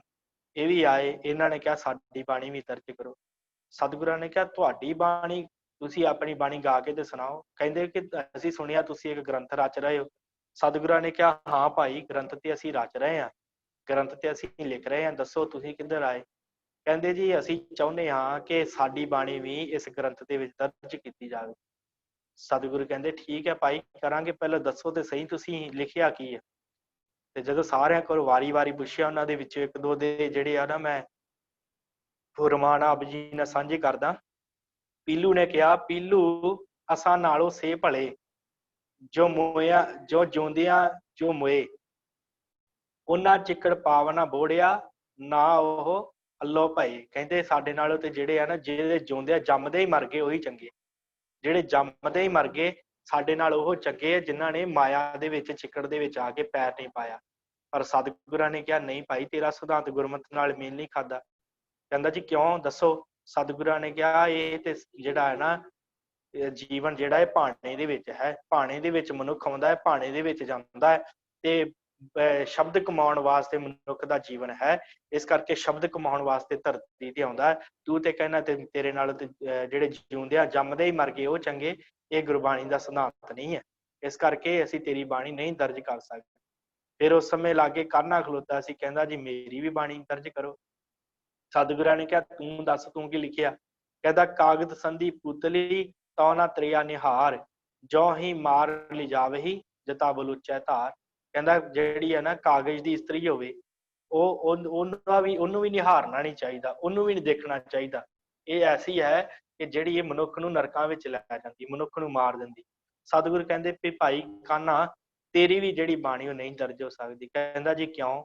ਸਤਿਗੁਰਾਂ ਨੇ ਕਿਹਾ ਇਹ ਗੁਰੂ ਘਰ ਦਾ ਸਿਧਾਂਤ ਹੈ, ਸਤਿਗੁਰ ਕੀ ਵੱਡੀ ਵਡਿਆਈ, ਪੁੱਤਰ ਕਲੱਤਰ, ਕਲੱਤਰ ਦਾ ਅਰਥ ਹੁੰਦਾ ਇਸਤਰੀ, ਪੁੱਤਰ ਕਲੱਤਰ ਵਿੱਚੇ ਗਤ ਪਾਈ। ਸਤਿਗੁਰੂ ਕਹਿੰਦੇ ਇਹ ਸਾਡੀ ਬਾਣੀ ਦਾ ਸਿਧਾਂਤ ਹੈ ਕਿ ਇੱਥੇ ਧੀਆਂ ਪੁੱਤਰਾਂ ਦੇ ਨਾਲ ਹੀ ਸੱਚਖੰਡ ਦੀ ਪ੍ਰਾਪਤੀ ਹੈ, ਪਰਿਵਾਰ ਦੇ ਨਾਲ ਹੀ ਸੱਚਖੰਡ ਦੀ ਪ੍ਰਾਪਤੀ ਹੈ। ਤੇ ਤੂੰ ਤੇ ਕਹਿਣਾ ਕਿ ਕਾਗਜ਼ ਸੰਧੀ ਪੁੱਤਰੀ, ਜੇ ਕਾਗਜ਼ ਦੀ ਬਣੀ ਇਸਤਰੀ ਹੈ ਤੇ ਉਹਦੇ ਵੀ ਨਹੀਂ ਮੱਥੇ ਲੱਗਣਾ। ਇਸ ਕਰਕੇ ਤੇਰਾ ਸਿਧਾਂਤ ਜਿਹੜਾ ਉਹ ਵੀ ਨਹੀਂ ਸਾਡੇ ਨਾਲ ਮੇਲ ਖਾਂਦਾ। ਫਿਰ ਉਸ ਤੋਂ ਬਾਅਦ ਇੱਕ ਹੋਰ ਬੋਲਿਆ, ਕਹਿੰਦਾ ਚੁੱਪ ਵੇ ਅੜਿਆ ਚੁੱਪ, ਬੋਲਣ ਦੀ ਨਹੀਂ ਲੋੜ, ਚੁੱਪ ਵੇ ਅੜਿਆ ਚੁੱਪ। ਸਤਿਗੁਰਾਂ ਨੇ ਕਿਹਾ ਇਹ ਵੀ ਤੇਰਾ ਸਿਧਾਂਤ ਨਹੀਂ ਰਲਦਾ, ਕਿਉਂਕਿ ਇੱਥੇ ਗੱਲ ਹੈ ਬੋਲ ਸੁਧਰਮੀੜਿਆ ਮੋਹਣ ਕਤ ਧਾਰੀ ਰਾਮ। ਇਹ ਤਾਂ ਇਹੋ ਜਿਹਾ ਸਿਧਾਂਤ ਹੈ, ਇੱਥੇ ਬੋਲਣਾ ਪੈਂਦਾ, ਬੋਲ ਕੇ ਜਪਿਆ ਜਾਂਦਾ ਹੈ। ਤੇਰਾ ਸਿਧਾਂਤ ਵੀ ਸਾਡੇ ਨਾਲ ਮੇਲ ਨਹੀਂ ਖਾਂਦਾ। ਫਿਰ ਪ੍ਰਿਥੀ ਚੰਦ ਵਰਗਿਆਂ ਨੇ, ਇਹਨਾਂ ਨੇ ਕਾਨਾ, ਛੱਜੂ, ਪੀਲੂ, ਇਹਨਾਂ ਸਾਰਿਆਂ ਨੇ ਜਾ ਕੇ ਜਿਹੜਾ ਸੀ ਜਹਾਂਗੀਰ ਦੇ ਦਰਬਾਰ 'ਚ ਸ਼ਿਕਾਇਤਾਂ ਕੀਤੀਆਂ। ਜੋ ਸਤਿਗੁਰਾਂ ਦੀ ਸਭ ਤੋਂ ਵੱਡਾ ਕਾਰਨ ਸੀ ਨਾ, ਸਤਿਗੁਰਾਂ ਦੀ ਸ਼ਹਾਦਤ ਦਾ, ਉਹ ਇਹੋ ਕਾਰਨ ਸੀ ਕਿ ਸਤਿਗੁਰਾਂ ਨੇ ਇਹ ਜਿਹੜੀ ਬਾਣੀ ਲਿਖੀ ਸੀ, ਇਸ ਬਾਣੀ ਦੇ ਉੱਤੇ ਕਿੰਤੂ ਕਰਨ ਵਾਲੇ ਉਸ ਸਮੇਂ ਬੜੇ ਹੋ ਗਏ ਸੀ। ਹੁਣ ਤੇ ਆਪਾਂ ਕਹਿੰਦੇ ਆ ਨਾ ਬਾਣੀ ਤੇ ਕਿੰਤੂ ਬੜੇ ਲੋਕ ਕਰਦੇ ਆ, ਪਰ ਉਸ ਸਮੇਂ ਇਸ ਬਾਣੀ ਦੇ ਉੱਤੇ ਕਿੰਤੂ ਕਰਨ ਵਾਲੇ ਬੜੇ ਹੋ ਗਏ ਸੀ, ਜਿਹਦਾ ਕਰਕੇ ਸਤਿਗੁਰਾਂ ਨੂੰ ਸ਼ਹਾਦਤ ਤੱਕ ਦੇਣੀ ਪਈ। ਜਦੋਂ ਕਿਹਾ ਗਿਆ ਨਾ ਕਿ ਇਸ ਬਾਣੀ ਦੇ ਵਿੱਚ, ਇਸ ਗ੍ਰੰਥ ਦੇ ਵਿੱਚ ਮੁਹੰਮਦ ਸਾਹਿਬ ਦੀ ਉਸਤਤ ਲਿਖ ਦਿਓ, ਤੇ ਸਤਿਗੁਰਾਂ ਨੇ ਕਿਹਾ ਸੀ ਇਸ ਬਾਣੀ ਦੇ ਵਿੱਚ ਮੁਹੰਮਦ ਸਾਹਿਬ ਦੀ ਕਿਸੇ ਮਨੁੱਖ ਦੀ ਉਸਤਤ ਨਹੀਂ ਲਿਖੀ ਗਈ, ਇਹਦੇ ਵਿੱਚ ਉਹਦੀ ਉਸਤਤ ਲਿਖੀ ਗਈ ਹੈ ਜਿਹੜਾ ਅਕਾਲ ਹੈ, ਤੇ ਦੂਸਰੀ ਉਹਨਾਂ ਦੀ ਉਸਤਤ ਲਿਖੀ ਗਈ ਜਿਨ੍ਹਾਂ ਨੇ ਉਸ ਅਕਾਲ ਪੁਰਖ ਦੇ ਦੀਦਾਰੇ ਕੀਤੇ, ਜਿਨ੍ਹਾਂ ਨੇ ਉਸ ਅਕਾਲ ਪੁਰਖ ਨੂੰ ਯਾਦ ਕੀਤਾ, ਜਿਨ੍ਹਾਂ ਨੇ ਉਸ ਅਕਾਲ ਪੁਰਖ ਨੂੰ ਜੀਵਨ ਦੇ ਵਿੱਚ ਧਾਰਨ ਕੀਤਾ। ਫਿਰ ਸਤਿਗੁਰਾਂ ਨੂੰ ਸ਼ਹਾਦਤ ਦਾ ਜਾਮ ਪੀਣਾ ਪਿਆ ਇਸ ਗ੍ਰੰਥ ਦਾ ਕਰਕੇ, ਜੋ ਸਤਿਗੁਰਾਂ ਨੇ ਇਸ ਗ੍ਰੰਥ ਦੇ ਵਿੱਚ ਕੋਈ ਵੀ ਵਾਧ ਘਾਟ ਜਿਹੜੀ ਨਹੀਂ ਕੀਤੀ। ਸਤਿਗੁਰਾਂ ਨੇ ਹਰ ਚੀਜ਼ ਦੀ ਇੱਕ ਤਰਤੀਬ ਬੰਨੀ ਹੈ। ਆਪਾਂ ਸ਼ਾਮ ਨੂੰ ਸੰਥਿਆ ਕਰਦੇ ਹਾਂ, ਤੇ ਜਦੋਂ ਆਪਾਂ ਰਹਿ ਰਾਸ ਦੀ ਸੰਥਿਆ ਕੀਤੀ ਸੀ, ਸਤਿਗੁਰਾਂ ਨੇ ਦੱਸਿਆ ਸੀ ਕਿ ਇਹ ਕਿੰਨੇ ਸ਼ਬਦ ਹੋ ਗਏ ਆ, ਤੇ ਅੱਗੇ ਅੰਕ ਦਰਜ ਕੀਤਾ, ਕਿਉਂਕਿ ਇਸ ਬਾਣੀ ਦੇ ਵਿੱਚ ਕੋਈ ਵਾਧ ਘਾਟ ਨਹੀਂ ਕਰ ਸਕਦਾ। ਇਸੇ ਤਰ੍ਹਾਂ ਸੰਸਾਰ ਦੇ ਉੱਤੇ ਜਿੰਨੇ ਵੀ ਧਾਰਮਿਕ ਗ੍ਰੰਥ ਸਾਧ ਸੰਗਤ ਬਣੇ ਆ ਨਾ, ਜਿੰਨੇ ਵੀ ਧਾਰਮਿਕ ਗ੍ਰੰਥ ਆ, ਉਹਨਾਂ ਨੂੰ ਉਹਨਾਂ ਦੇ ਪੈਗੰਬਰਾਂ ਨੇ, ਉਹਨਾਂ ਦੇ ਅਵਤਾਰਾਂ ਨੇ ਆਪ ਨਹੀਂ ਲਿਖਿਆ। ਗੀਤਾ ਜਿਹੜੀ ਹੈ ਉਹ 200 ਸਾਲ ਬਾਅਦ ਲਿਖੀ ਗਈ। ਸਾਰੇ ਜਿਹੜੇ ਸੀ ਉਹ ਸ਼ਰੂਤੀਆਂ ਸੁਣਦੇ ਸਨ। ਸ਼ਰੂਤੀ ਕਹਿੰਦੇ ਸੁਣਨ ਨੂੰ, ਇਹਨੂੰ ਸ਼ਰੂਤੀ ਕਿਹਾ ਜਾਂਦਾ ਸੀ। ਵੇਦਾਂ ਨੂੰ ਵੀ ਸ਼ਰੂਤੀ ਕਿਹਾ ਜਾਂਦਾ ਸੀ, ਕਿਉਂਕਿ ਵੇਦ ਵੀ ਸੁਣ ਕੇ ਫਿਰ ਗਾਂ ਲਿਖੇ ਗਏ। ਜਦੋਂ ਕਾਗਜ਼ ਇਜਾਦ ਨਹੀਂ ਸੀ ਹੋਇਆ, ਇਸ ਕਰਕੇ ਵੇਦਾਂ ਦੀ ਜਿਹੜੀ ਬਾਣੀ ਹੈ ਉਹ ਵੀ ਪਹਿਲੇ ਸੁਣ ਕੇ ਰਿਸ਼ੀ ਮੁਨੀ ਇੱਕ ਦੂਜੇ ਨੂੰ ਸੁਣਾਉਂਦੇ ਸਨ, ਸੁਣਾ ਕੇ ਫਿਰ ਉਹਨੂੰ ਕੰਠ ਕਰਦੇ ਸਨ। ਫਿਰ ਅੱਗੇ ਚੱਲ ਕੇ ਜਦੋਂ ਕਾਗਜ਼ ਦੀ ਹੋਂਦ ਆਈ, ਫਿਰ ਇਹ ਗ੍ਰੰਥ ਲਿਖੇ ਗਏ। ਇਸੇ ਤਰ੍ਹਾਂ ਜਿਹੜੀ ਹੈ ਗੀਤਾ, ਉਹ ਵੀ ਜਿਹੜੀ ਇਸ ਸਮੇਂ ਨਹੀਂ ਲਿਖੀ ਗਈ ਜਦੋਂ ਕ੍ਰਿਸ਼ਨ ਜੀ ਨੇ ਉਪਦੇਸ਼ ਦਿੱਤਾ ਸੀ ਅਰਜਨ ਨੂੰ, ਇਹ ਬਾਅਦ ਵਿੱਚ 200 ਸਾਲ ਬਾਅਦ ਲਿਖੀ ਗਈ। ਇਸੇ ਤਰ੍ਹਾਂ ਜਿਹੜੀ ਕੁਰਾਨ ਹੈ, ਕੁਰਾਨ ਨੂੰ ਵੀ ਕਾਫੀ ਸਮਾਂ ਲੱਗ ਗਿਆ ਸੀ, ਕਿਉਂਕਿ ਪਹਿਲੋਂ ਇਹ ਕਹਿੰਦੇ ਕਿ ਬੱਕਰੇ ਦੀ ਖੱਲ ਦੇ ਉੱਤੇ ਲਿਖੀ ਗਈ। ਪਹਿਲਾਂ ਤੇ ਯਾਦ ਹੀ ਕਰ ਲੈਂਦੇ ਸੀ, ਪਰ ਜਦੋਂ ਜਿਹੜਾ ਸੀ ਇਹਨਾਂ ਦੀ ਜੰਗ ਹੋਈ ਤੇ ਕਾਫੀ ਯਾਦ ਕਰਨ ਵਾਲੇ ਜਿਹੜੇ ਸਨ ਉਹ ਮਾਰੇ ਗਏ। ਫਿਰ ਜਿਹੜਾ ਉਸ ਸਮੇਂ ਦਾ ਖਲੀਫਾ ਸੀ, ਉਹਨੇ ਕਿਹਾ ਕਿ ਕਿਉਂ ਨਾ ਆਪਾਂ ਇਹ ਜਿਹੜੀਆਂ ਆਇਤਾਂ ਆ, ਜਿਹੜੇ ਯਾਦ ਕਰਨ ਵਾਲੇ ਉਹ ਤੇ ਜੰਗ 'ਚ ਮਾਰੇ ਗਏ ਆ, ਪਰ ਜਿੰਨੇ ਕੁ ਜਿਉਂਦੇ ਆ ਕਿਉਂ ਨਾ ਉਹਨਾਂ ਦੀਆਂ ਆਇਤਾਂ ਆਪਾਂ ਲਿਖ ਲਈਏ ਕਿਸੇ ਚੀਜ਼ ਦੇ ਉੱਤੇ। ਫਿਰ ਕਹਿੰਦੇ ਬੱਕਰੇ ਦੀ ਖੱਲ ਦੇ ਉੱਤੇ ਲਿਖੀ ਗਈ। ਫਿਰ ਉਸ ਤੋਂ ਬਾਅਦ ਬੱਕਰੇ ਦੀ ਖੱਲ ਸਾਂਭੀ ਗਈ। ਫਿਰ ਉਸ ਤੋਂ ਬਾਅਦ ਹੌਲੀ ਹੌਲੀ ਖਜੂਰ ਦੇ ਪੱਤਿਆਂ ਦੇ ਉੱਤੇ ਲਿਖੀ ਗਈ। ਇਸੇ ਤਰ੍ਹਾਂ ਕਹਿੰਦੇ ਸਮਾਂ ਪਿਆ, ਤੇ ਜਦੋਂ ਕਿਹਾ ਗਿਆ ਵੀ ਚਲੋ ਹੁਣ ਆਪਾਂ ਇਹਨਾਂ ਨੂੰ ਕਾਗਜ਼ ਯਾਦ ਹੋ ਗਏ ਆ ਤੇ ਸਾਰੀ ਇੱਕ ਥਾਂ ਇਕੱਠੀ ਕਰ ਲਈਏ, ਫਿਰ ਪਤਾ ਲੱਗਾ ਕਿ ਉਹ ਜਿਹੜੇ ਜਿੰਨੇ ਖਜੂਰ ਦੇ ਪੱਤਿਆਂ ਦੇ ਉੱਤੇ ਕੁਰਾਨ ਲਿਖੀ ਗਈ ਸੀ, ਉਹਨੂੰ ਤੇ ਬੱਕਰੀ ਖਾ ਗਈ। ਫਿਰ ਉਸ ਤੋਂ ਬਾਅਦ ਇਹਨਾਂ ਨੇ ਜਿੰਨਾ ਕੁਝ ਇਹਨਾਂ ਨੂੰ ਯਾਦ ਸੀ, 114 ਆਇਤਾਂ ਦੇ ਕਰੀਬ ਸੂਰਤਾਂ ਜਿਹੜੀਆਂ ਹਨ, 114 ਸੂਰਤਾਂ, ਉਹ ਫਿਰ ਜਿਹੜੀਆਂ ਤਿਆਰ ਕਰਕੇ ਜਿਹੜੀਆਂ ਯਾਦ ਸੀ, ਤੇ ਉਹ ਫਿਰ ਲਿਖੀਆਂ ਗਈਆਂ। ਤੇ ਉਸ ਸਮੇਂ ਹੁਣ ਵੀ ਜਿਹੜਾ ਹੈ ਨਾ ਕੁਰਾਨ ਦੇ ਆਪ ਜੀ ਨੂੰ ਸ਼ਾਇਦ ਪਤਾ ਨਾ ਹੋਵੇ, ਮੈਂ ਦੱਸ ਜਾਵਾਂ, 5 ਤਰ੍ਹਾਂ ਦੀ ਕੁਰਾਨ ਮਿਲਦੀ ਹੈ। ਤੇ ਅੱਜ ਤੱਕ ਕਦੀ ਵੀ ਕਿਸੇ ਮੁਸਲਮਾਨ ਨੂੰ ਇਹ ਕਹਿੰਦੇ ਨਹੀਂ ਤੁਸੀਂ ਸੁਣ ਸਕਦੇ ਕਿ ਮੁਸਲਮਾਨ ਕਿਸੇ ਨੇ ਕਿਹਾ ਹੋਵੇ ਕਿ ਇਹਦੇ ਵਿੱਚ ਆਹ ਵਾਧ ਹੈ ਤੇ ਆਹ ਘਾਟ ਹੈ। 5 ਤਰ੍ਹਾਂ ਦੀਆਂ ਕੁਰਾਨਾਂ ਮਿਲਦੀਆਂ, ਤੇ ਪੜ੍ਹਨ ਵਾਲੇ ਪੜ੍ਹਦੇ ਆ ਤੇ ਉਹਦੇ ਅਨੁਸਾਰ ਆਪਣਾ ਜੀਵਨ ਬਤੀਤ ਕਰਦੇ ਆ। ਪਰ ਸਾਡੇ ਵਾਲੇ ਕੀ ਕਰਦੇ ਆ ਕਿ ਆਹ ਜੀ ਰਾਗਮਾਲਾ ਨਹੀਂ ਹੈਗੀ, ਆਹ ਬਾਣੀ ਨਹੀਂ ਹੈਗੀ, ਇਸ ਤਰ੍ਹਾਂ ਦੀਆਂ ਗੱਲਾਂ ਕਰਦੇ ਆ। ਸੋ ਇਹ ਸਾਨੂੰ ਦੇਖਣਾ ਚਾਹੀਦਾ। ਸਾਡੇ ਕੋਲ ਤੇ ਫਿਰ ਧੰਨ ਸ਼੍ਰੀ ਗੁਰੂ ਗ੍ਰੰਥ ਸਾਹਿਬ ਸਤਿਗੁਰਾਂ ਨੇ ਆਪ ਆਪਣੇ ਸਾਹਮਣੇ ਭਾਈ ਗੁਰਦਾਸ ਜੀ ਨੂੰ ਬਿਠਾ ਕੇ ਤੇ ਆਪ ਲਿਖ ਕੇ ਸਤਿਗੁਰਾਂ ਨੇ ਕਿਹਾ ਸੀ, ਭਾਈ ਗੁਰਦਾਸ ਜੀ ਪਿੱਛੇ ਲਿਖੋ ਸੁੱਧ, ਕਿ ਅਸੀਂ ਇਹ ਬਾਣੀ ਸ਼ੁੱਧ ਕੀਤੀ ਹੈ, ਇਹਦੇ ਤੋਂ ਸ਼ੁੱਧ ਕੀਤੀ ਹੈ ਜਿਹੜੀ ਪੋਥੀ ਦੇ ਵਿੱਚ ਧੰਨ ਗੁਰੂ ਨਾਨਕ ਸਾਹਿਬ ਨੇ ਲਿਖੀ ਸੀ। ਇਹ ਆਸਾ ਦੀ ਵਾਰ ਦੀ ਜਿਹੜੀ ਬਾਣੀ ਹੈ ਮੈਂ ਸ਼ੁੱਧ ਕੀਤੀ ਹੈ। ਅੱਗੇ ਲਿਖੋ ਸੁੱਧ ਕੀਚੇ, ਕਿ ਇਹ ਮੈਂ ਸ਼ੁੱਧ ਕਰਕੇ ਲਿਖੀ ਹੋਈ ਹੈ ਇਹ ਬਾਣੀ। ਸਤਿਗੁਰਾਂ ਨੇ ਆਪ ਲਿਖਾਈ ਸੀ ਇਹ ਗੱਲਾਂ। ਭਾਈ ਗੁਰਦਾਸ ਜੀ ਨੂੰ ਲਿਖਣ ਵਾਸਤੇ ਲਾਇਆ ਉਸ ਰਾਮਸਰ ਦੀ ਧਰਤੀ ਦੇ ਉੱਤੇ ਧੰਨ ਗੁਰੂ ਅਰਜਨ ਸਾਹਿਬ ਸੱਚੇ ਪਾਤਸ਼ਾਹ ਜੀ ਨੇ। ਸਮਾਂ ਬੀਤਿਆ, ਇਹ ਪਾਵਨ ਬਾਣੀ ਦਾ ਸਰੂਪ ਜਿਹੜਾ ਉਹ ਤਿਆਰ ਹੋਇਆ। ਬੜੇ ਤਰੀਕੇ ਦੇ ਨਾਲ, ਬੜੇ ਢੰਗ ਦੇ ਨਾਲ, ਬੜੇ ਸੁਖੈਨ ਢੰਗ ਦੇ ਨਾਲ ਹਰ ਚੀਜ਼ ਨੂੰ ਸਤਿਗੁਰਾਂ ਨੇ ਬੜੇ ਸੁੰਦਰ ਢੰਗ ਦੇ ਨਾਲ ਜਿਹੜਾ ਸੀ ਉਹਦੇ ਵਿੱਚ ਲਿਖਿਆ। ਪਹਿਲਾਂ ਸਤਿਗੁਰਾਂ ਦੀ ਬਾਣੀ, ਫਿਰ ਭਗਤਾਂ ਦੀ ਬਾਣੀ, ਫਿਰ ਅਖੀਰ ਤੇ ਭੱਟਾਂ ਦੀ ਬਾਣੀ, ਗੁਰਸਿੱਖਾਂ ਦੀ ਬਾਣੀ। ਜਿਸ ਜਿਸ ਜਗ੍ਹਾ ਦੇ ਉੱਤੇ ਰਾਗਾਂ ਦੀ ਤਰਤੀਬ, ਬੜੇ ਸੁੰਦਰ ਢੰਗ ਦੇ ਨਾਲ ਰਾਗਾਂ ਦੀ ਤਰਤੀਬ ਹੈ। ਸ੍ਰੀ ਰਾਗ ਜਿਹੜਾ ਹੈ ਉਹਦਾ ਗਾਉਣ ਦਾ ਸਮਾਂ ਰਾਤ ਦਾ ਜਿਹੜਾ ਹੈ ਆਖਰੀ ਪੈਰ ਹੈ, ਰਾਤ ਦਾ ਸਮਾਂ, ਤੇ ਪ੍ਰਭਾਤੀ ਰਾਗ ਨੂੰ ਗਾਉਣ ਦਾ ਸਮਾਂ ਸਵੇਰ ਦਾ। ਤੇ ਸਤਿਗੁਰਾਂ ਨੇ ਕਿਹਾ ਕਿ ਤੇਰਾ ਜੀਵਨ ਜਿਹੜਾ ਰਾਤ ਵਰਗਾ ਹੈ। ਇਹ ਤੋਂ ਸਾਨੂੰ ਸਿੱਖਿਆ ਮਿਲਦੀ ਹੈ ਕਿ ਤੇਰਾ ਜੀਵਨ ਰਾਤ ਵਰਗਾ ਹੈ, ਤੇ ਬਾਣੀ ਪੜ੍ਹ ਕੇ ਇੱਕ ਦਿਨ ਤੂੰ ਪ੍ਰਭਾਤੀ ਰਾਗ ਤੇ ਪਹੁੰਚ ਜਾਵੇਂ ਤੇ ਤੇਰਾ ਜੀਵਨ ਜਿਹੜਾ ਚਾਨਣ ਵਰਗਾ ਹੋ ਜਾਵੇ। ਸੋ ਇਹ ਸਤਿਗੁਰਾਂ ਨੇ ਬੜੇ ਸੁਖੈਨ ਤੇ ਬੜੇ ਸੁੰਦਰ ਢੰਗ ਦੇ ਨਾਲ ਸਤਿਗੁਰਾਂ ਨੇ ਫਿਰ ਕਰਹਲੇ, ਅਲਾਣੀਆਂ, ਸੱਤ, ਘੋੜੀਆਂ, ਇਸ ਤਰ੍ਹਾਂ ਦੀਆਂ ਜਿਹੜੀਆਂ ਉਸ ਸਮੇਂ ਪ੍ਰਚਲਿਤ ਗੱਲਾਂ ਸਨ, ਪ੍ਰਚਲਿਤ ਜਿਹੜੇ ਕਾਵ ਸਨ, ਦੇਸੀ ਕਾਵ, ਉਹਨਾਂ ਕਾਵਿ ਨੂੰ ਆਧਾਰ ਬਣਾ ਕੇ ਸਤਿਗੁਰਾਂ ਨੇ ਇਹ ਬਾਣੀ ਰਚੀ। ਸਦ ਬਾਣੀ ਹੈ, ਫਿਰ ਘੋੜੀਆਂ ਬਾਣੀ ਹੈ। ਘੋੜੀਆਂ ਗਾਉਂਦੇ ਆ ਨਾ, ਜਦੋਂ ਬੱਚੇ ਦਾ ਵਿਆਹ ਹੁੰਦਾ ਉਸ ਸਮੇਂ ਘੋੜੀਆਂ ਗਾਈਆਂ ਜਾਂਦੀਆਂ। ਸਤਿਗੁਰਾਂ ਨੇ ਕਿਹਾ ਤੈਨੂੰ ਇਹ ਦੇਹ ਮਿਲੀ ਹੈ ਘੋੜੀਆਂ, ਇਹ ਦੇਹ ਜਿਹੜੀ ਹੈ ਨਾ ਇਹਨੂੰ ਸਫਲ ਕਰਨ ਵਾਸਤੇ ਤੂੰ ਜਿਹੜਾ ਹੈ ਨਾ ਘੋੜੀ ਚੜ੍ਹ ਕੇ, ਇਸ ਦੇਹ ਰੂਪੀ ਸਰੀਰ ਦੇ ਉੱਤੇ ਘੋੜੀ ਚੜ੍ਹ ਕੇ ਸੰਸਾਰ ਤੇ ਆਇਆ, ਤੇ ਇਹਨੂੰ ਸਫਲਾ ਕਰਕੇ ਸੰਸਾਰ ਤੋਂ ਜਾ। ਸੋ ਘੋੜੀਆਂ ਫਿਰ ਅਲਾਣੀਆਂ ਮੌਤ ਨਾਲ ਸੰਬੰਧਿਤ ਹਨ। ਸਤਿਗੁਰਾਂ ਨੇ ਇਹ ਅਲਾਣੀਆਂ ਦੀ ਜਿਹੜੀ ਰਚਨਾ ਕੀਤੀ ਕਿ ਭਾਈ ਇਹ ਕੀਰਨੇ ਪਾਉਣੇ ਛੱਡ ਕੇ ਉਸ ਅਕਾਲ ਪੁਰਖ ਦਾ ਦੀਦਾਰ ਕਰੋ ਬਾਣੀ ਪੜ੍ਹ ਕੇ। ਫਿਰ ਕਰਹਾਲੇ ਸਤਿਗੁਰਾਂ ਨੇ ਸਾਹਮਣੇ ਦਿੱਤੇ। ਕਰਹਾਲੇ ਦਾ ਅਰਥ ਹੁੰਦਾ ਹੈ ਊਠ ਦਾ ਬੱਚਾ। ਕਰਹਾਲੇ ਕੀ ਹੁੰਦਾ ਸੀ, ਕਿਉਂਕਿ ਰੈਗਿਸਤਾਨ ਦੇ ਵਿੱਚ ਊਠ ਜਿਹੜੇ ਸੀ ਲਾਈਨ ਦੇ ਵਿੱਚ ਚੱਲਦੇ ਸੀ। ਜਿਹੜਾ ਅੱਗੇ ਬੈਠਾ ਹੁੰਦਾ ਸੀ ਉਹ ਉੱਚੀ ਸਾਰੀ ਗਾਉਂਦਾ ਹੁੰਦਾ ਸੀ, ਤੇ ਜਿਹੜਾ ਪਿਛਲਾ ਹੁੰਦਾ ਸੀ ਉਹ ਹੇਕ ਲਾਉਂਦਾ ਹੁੰਦਾ ਸੀ ਨਾਲ ਹੀ। ਤੇ ਸਤਿਗੁਰਾਂ ਨੇ ਉਹ ਕਰਹਾਲੇ ਬਾਣੀ ਜਿਹੜੀ ਉਹ ਵੀ ਦਰਜ ਕੀਤੀ ਕਿ ਸਿੱਖ ਜਿਹੜੀ ਆ ਇਸ ਤਰ੍ਹਾਂ ਬਾਣੀ ਨੂੰ ਗਾਇਆ ਕਰਨ, ਉੱਚੀ ਉੱਚੀ ਹੇਕਾਂ ਲਾ ਲਾ ਕੇ। ਇਸ ਤਰ੍ਹਾਂ ਸਤਿਗੁਰਾਂ ਨੇ ਛੰਦ ਜਿਹੜੇ ਸੀ ਉਹ ਦਿੱਤੇ, ਅਸ਼ਟਪਦੀਆਂ ਦਿੱਤੀਆਂ। ਗੌੜੀ ਸੁਖਮਨੀ ਅਸ਼ਟਪਦੀ ਹੈ, ਅਸ਼ਟਪਦੀਆਂ ਦਿੱਤੀਆਂ। ਸੋਲਹੇ ਦਿੱਤੇ ਸਾਨੂੰ ਸਤਿਗੁਰਾਂ ਨੇ, ਮਾਰੂ ਰਾਗ ਦੇ ਵਿੱਚ ਸੋਲਹੇ ਦਿੱਤੇ ਆ। ਸਤਿਗੁਰਾਂ ਦੀ ਬੜੀ ਹੀ ਕਿਰਪਾ ਹੈ, ਐਸੀ ਬਾਣੀ ਸਤਿਗੁਰਾਂ ਨੇ ਰਚ ਕੇ ਦਿੱਤੀ ਕਿ ਜਿਹੜਾ ਸਾਨੂੰ ਸੰਸਾਰ ਦੇ ਵਿੱਚੋਂ ਉਪਦੇਸ਼ ਮਿਲਣਾ ਸੀ ਉਹ ਉਪਦੇਸ਼ ਵੀ ਨਾਲ, ਤੇ ਜਿਹੜਾ ਸਾਨੂੰ ਅਧਿਆਤਮਿਕ ਉਪਦੇਸ਼ ਹੈ ਨਾ ਉਹ ਸਤਿਗੁਰਾਂ ਨੇ ਵੀ ਇਸ ਬਾਣੀ ਦੇ ਵਿੱਚ ਦਿੱਤਾ। ਸੋ ਸਤਿਗੁਰੂ ਨੇ ਇਹ ਸਾਰੀ ਬਾਣੀ ਲਿਖਵਾ ਕੇ, ਸੰਪਾਦਨਾ ਕਰਾ ਕੇ, ਸਤਿਗੁਰਾਂ ਨੇ ਸੁੱਧ ਕਰਕੇ ਚੰਗੀ ਤਰ੍ਹਾਂ ਰਲਾ ਕੇ, ਤੇ ਕਿਤੇ ਕੋਈ ਵਾਦ ਘਾਟ ਤੇ ਨਹੀਂ ਰਹਿ ਗਈ। ਸਾਰਾ ਕੁਛ ਕਰਕੇ ਧੰਨ ਗੁਰੂ ਅਰਜਨ ਸਾਹਿਬ ਮਹਾਰਾਜ ਸੱਚੇ ਪਾਤਸ਼ਾਹ ਜੀ ਨੇ ਸਮਾਂ ਆ ਗਿਆ ਫਿਰ ਭਾਦੋ ਸੁਦੀ 1 1661 ਬਿਕਰਮ। ਇੱਥੇ ਆਪਾਂ ਰੁਕਾਂਗੇ।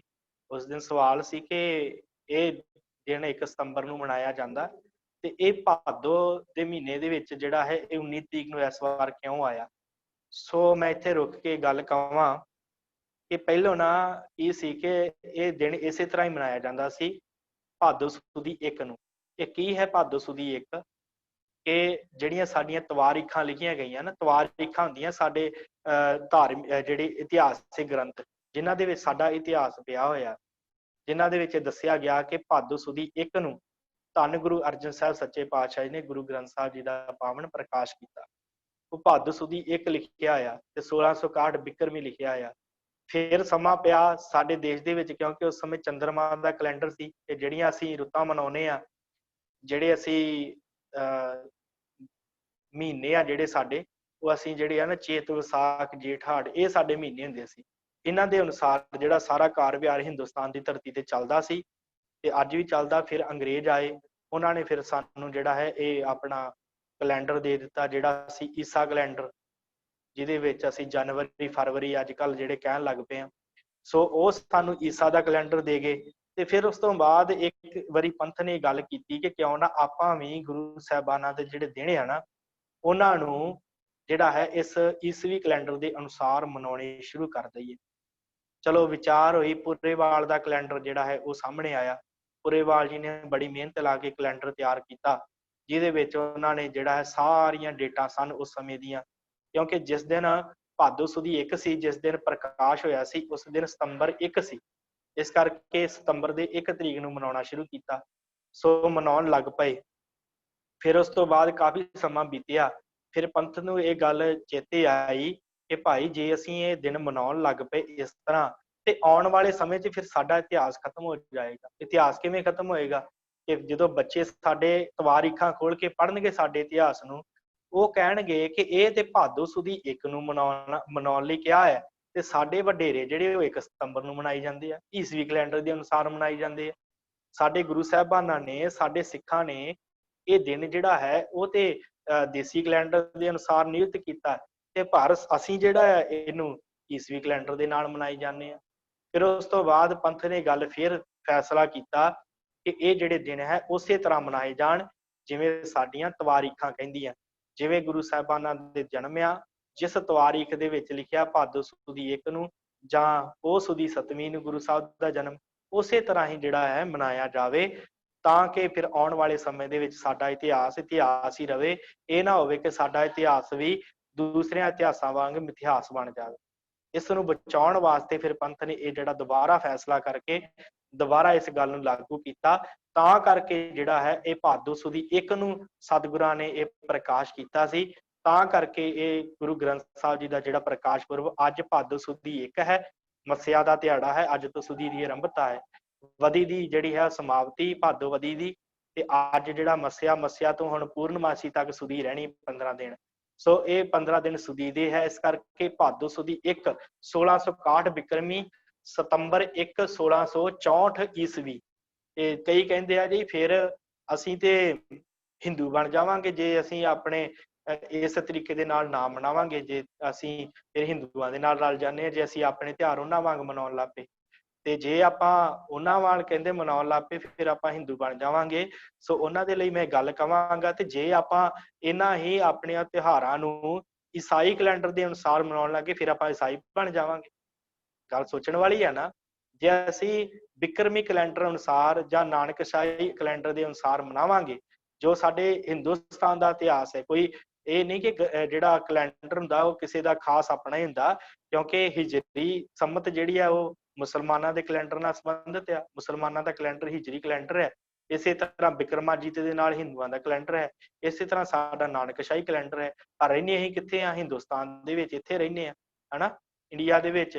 ਤੇ ਇਸ ਦੀ ਸੰਸਕ੍ਰਿਤੀ ਦੇ ਅਨੁਸਾਰ ਜਿਹੜਾ ਹੈ ਉਹ ਚੰਦਰਮਾ ਦਾ ਕੈਲੰਡਰ ਜਿਹੜਾ ਹੈ, ਜਿਹਨੂੰ ਆਪਾਂ ਚੇਤ ਵਿਸਾਖ ਜੇਠ ਹਾੜ ਦੇ ਜਿਹੜੇ ਮਹੀਨੇ ਮਨਾਉਂਦੇ ਆ, ਉਹਨਾਂ ਦੇ ਅਨੁਸਾਰ ਵਾਚਿਆ ਜਾਂਦਾ।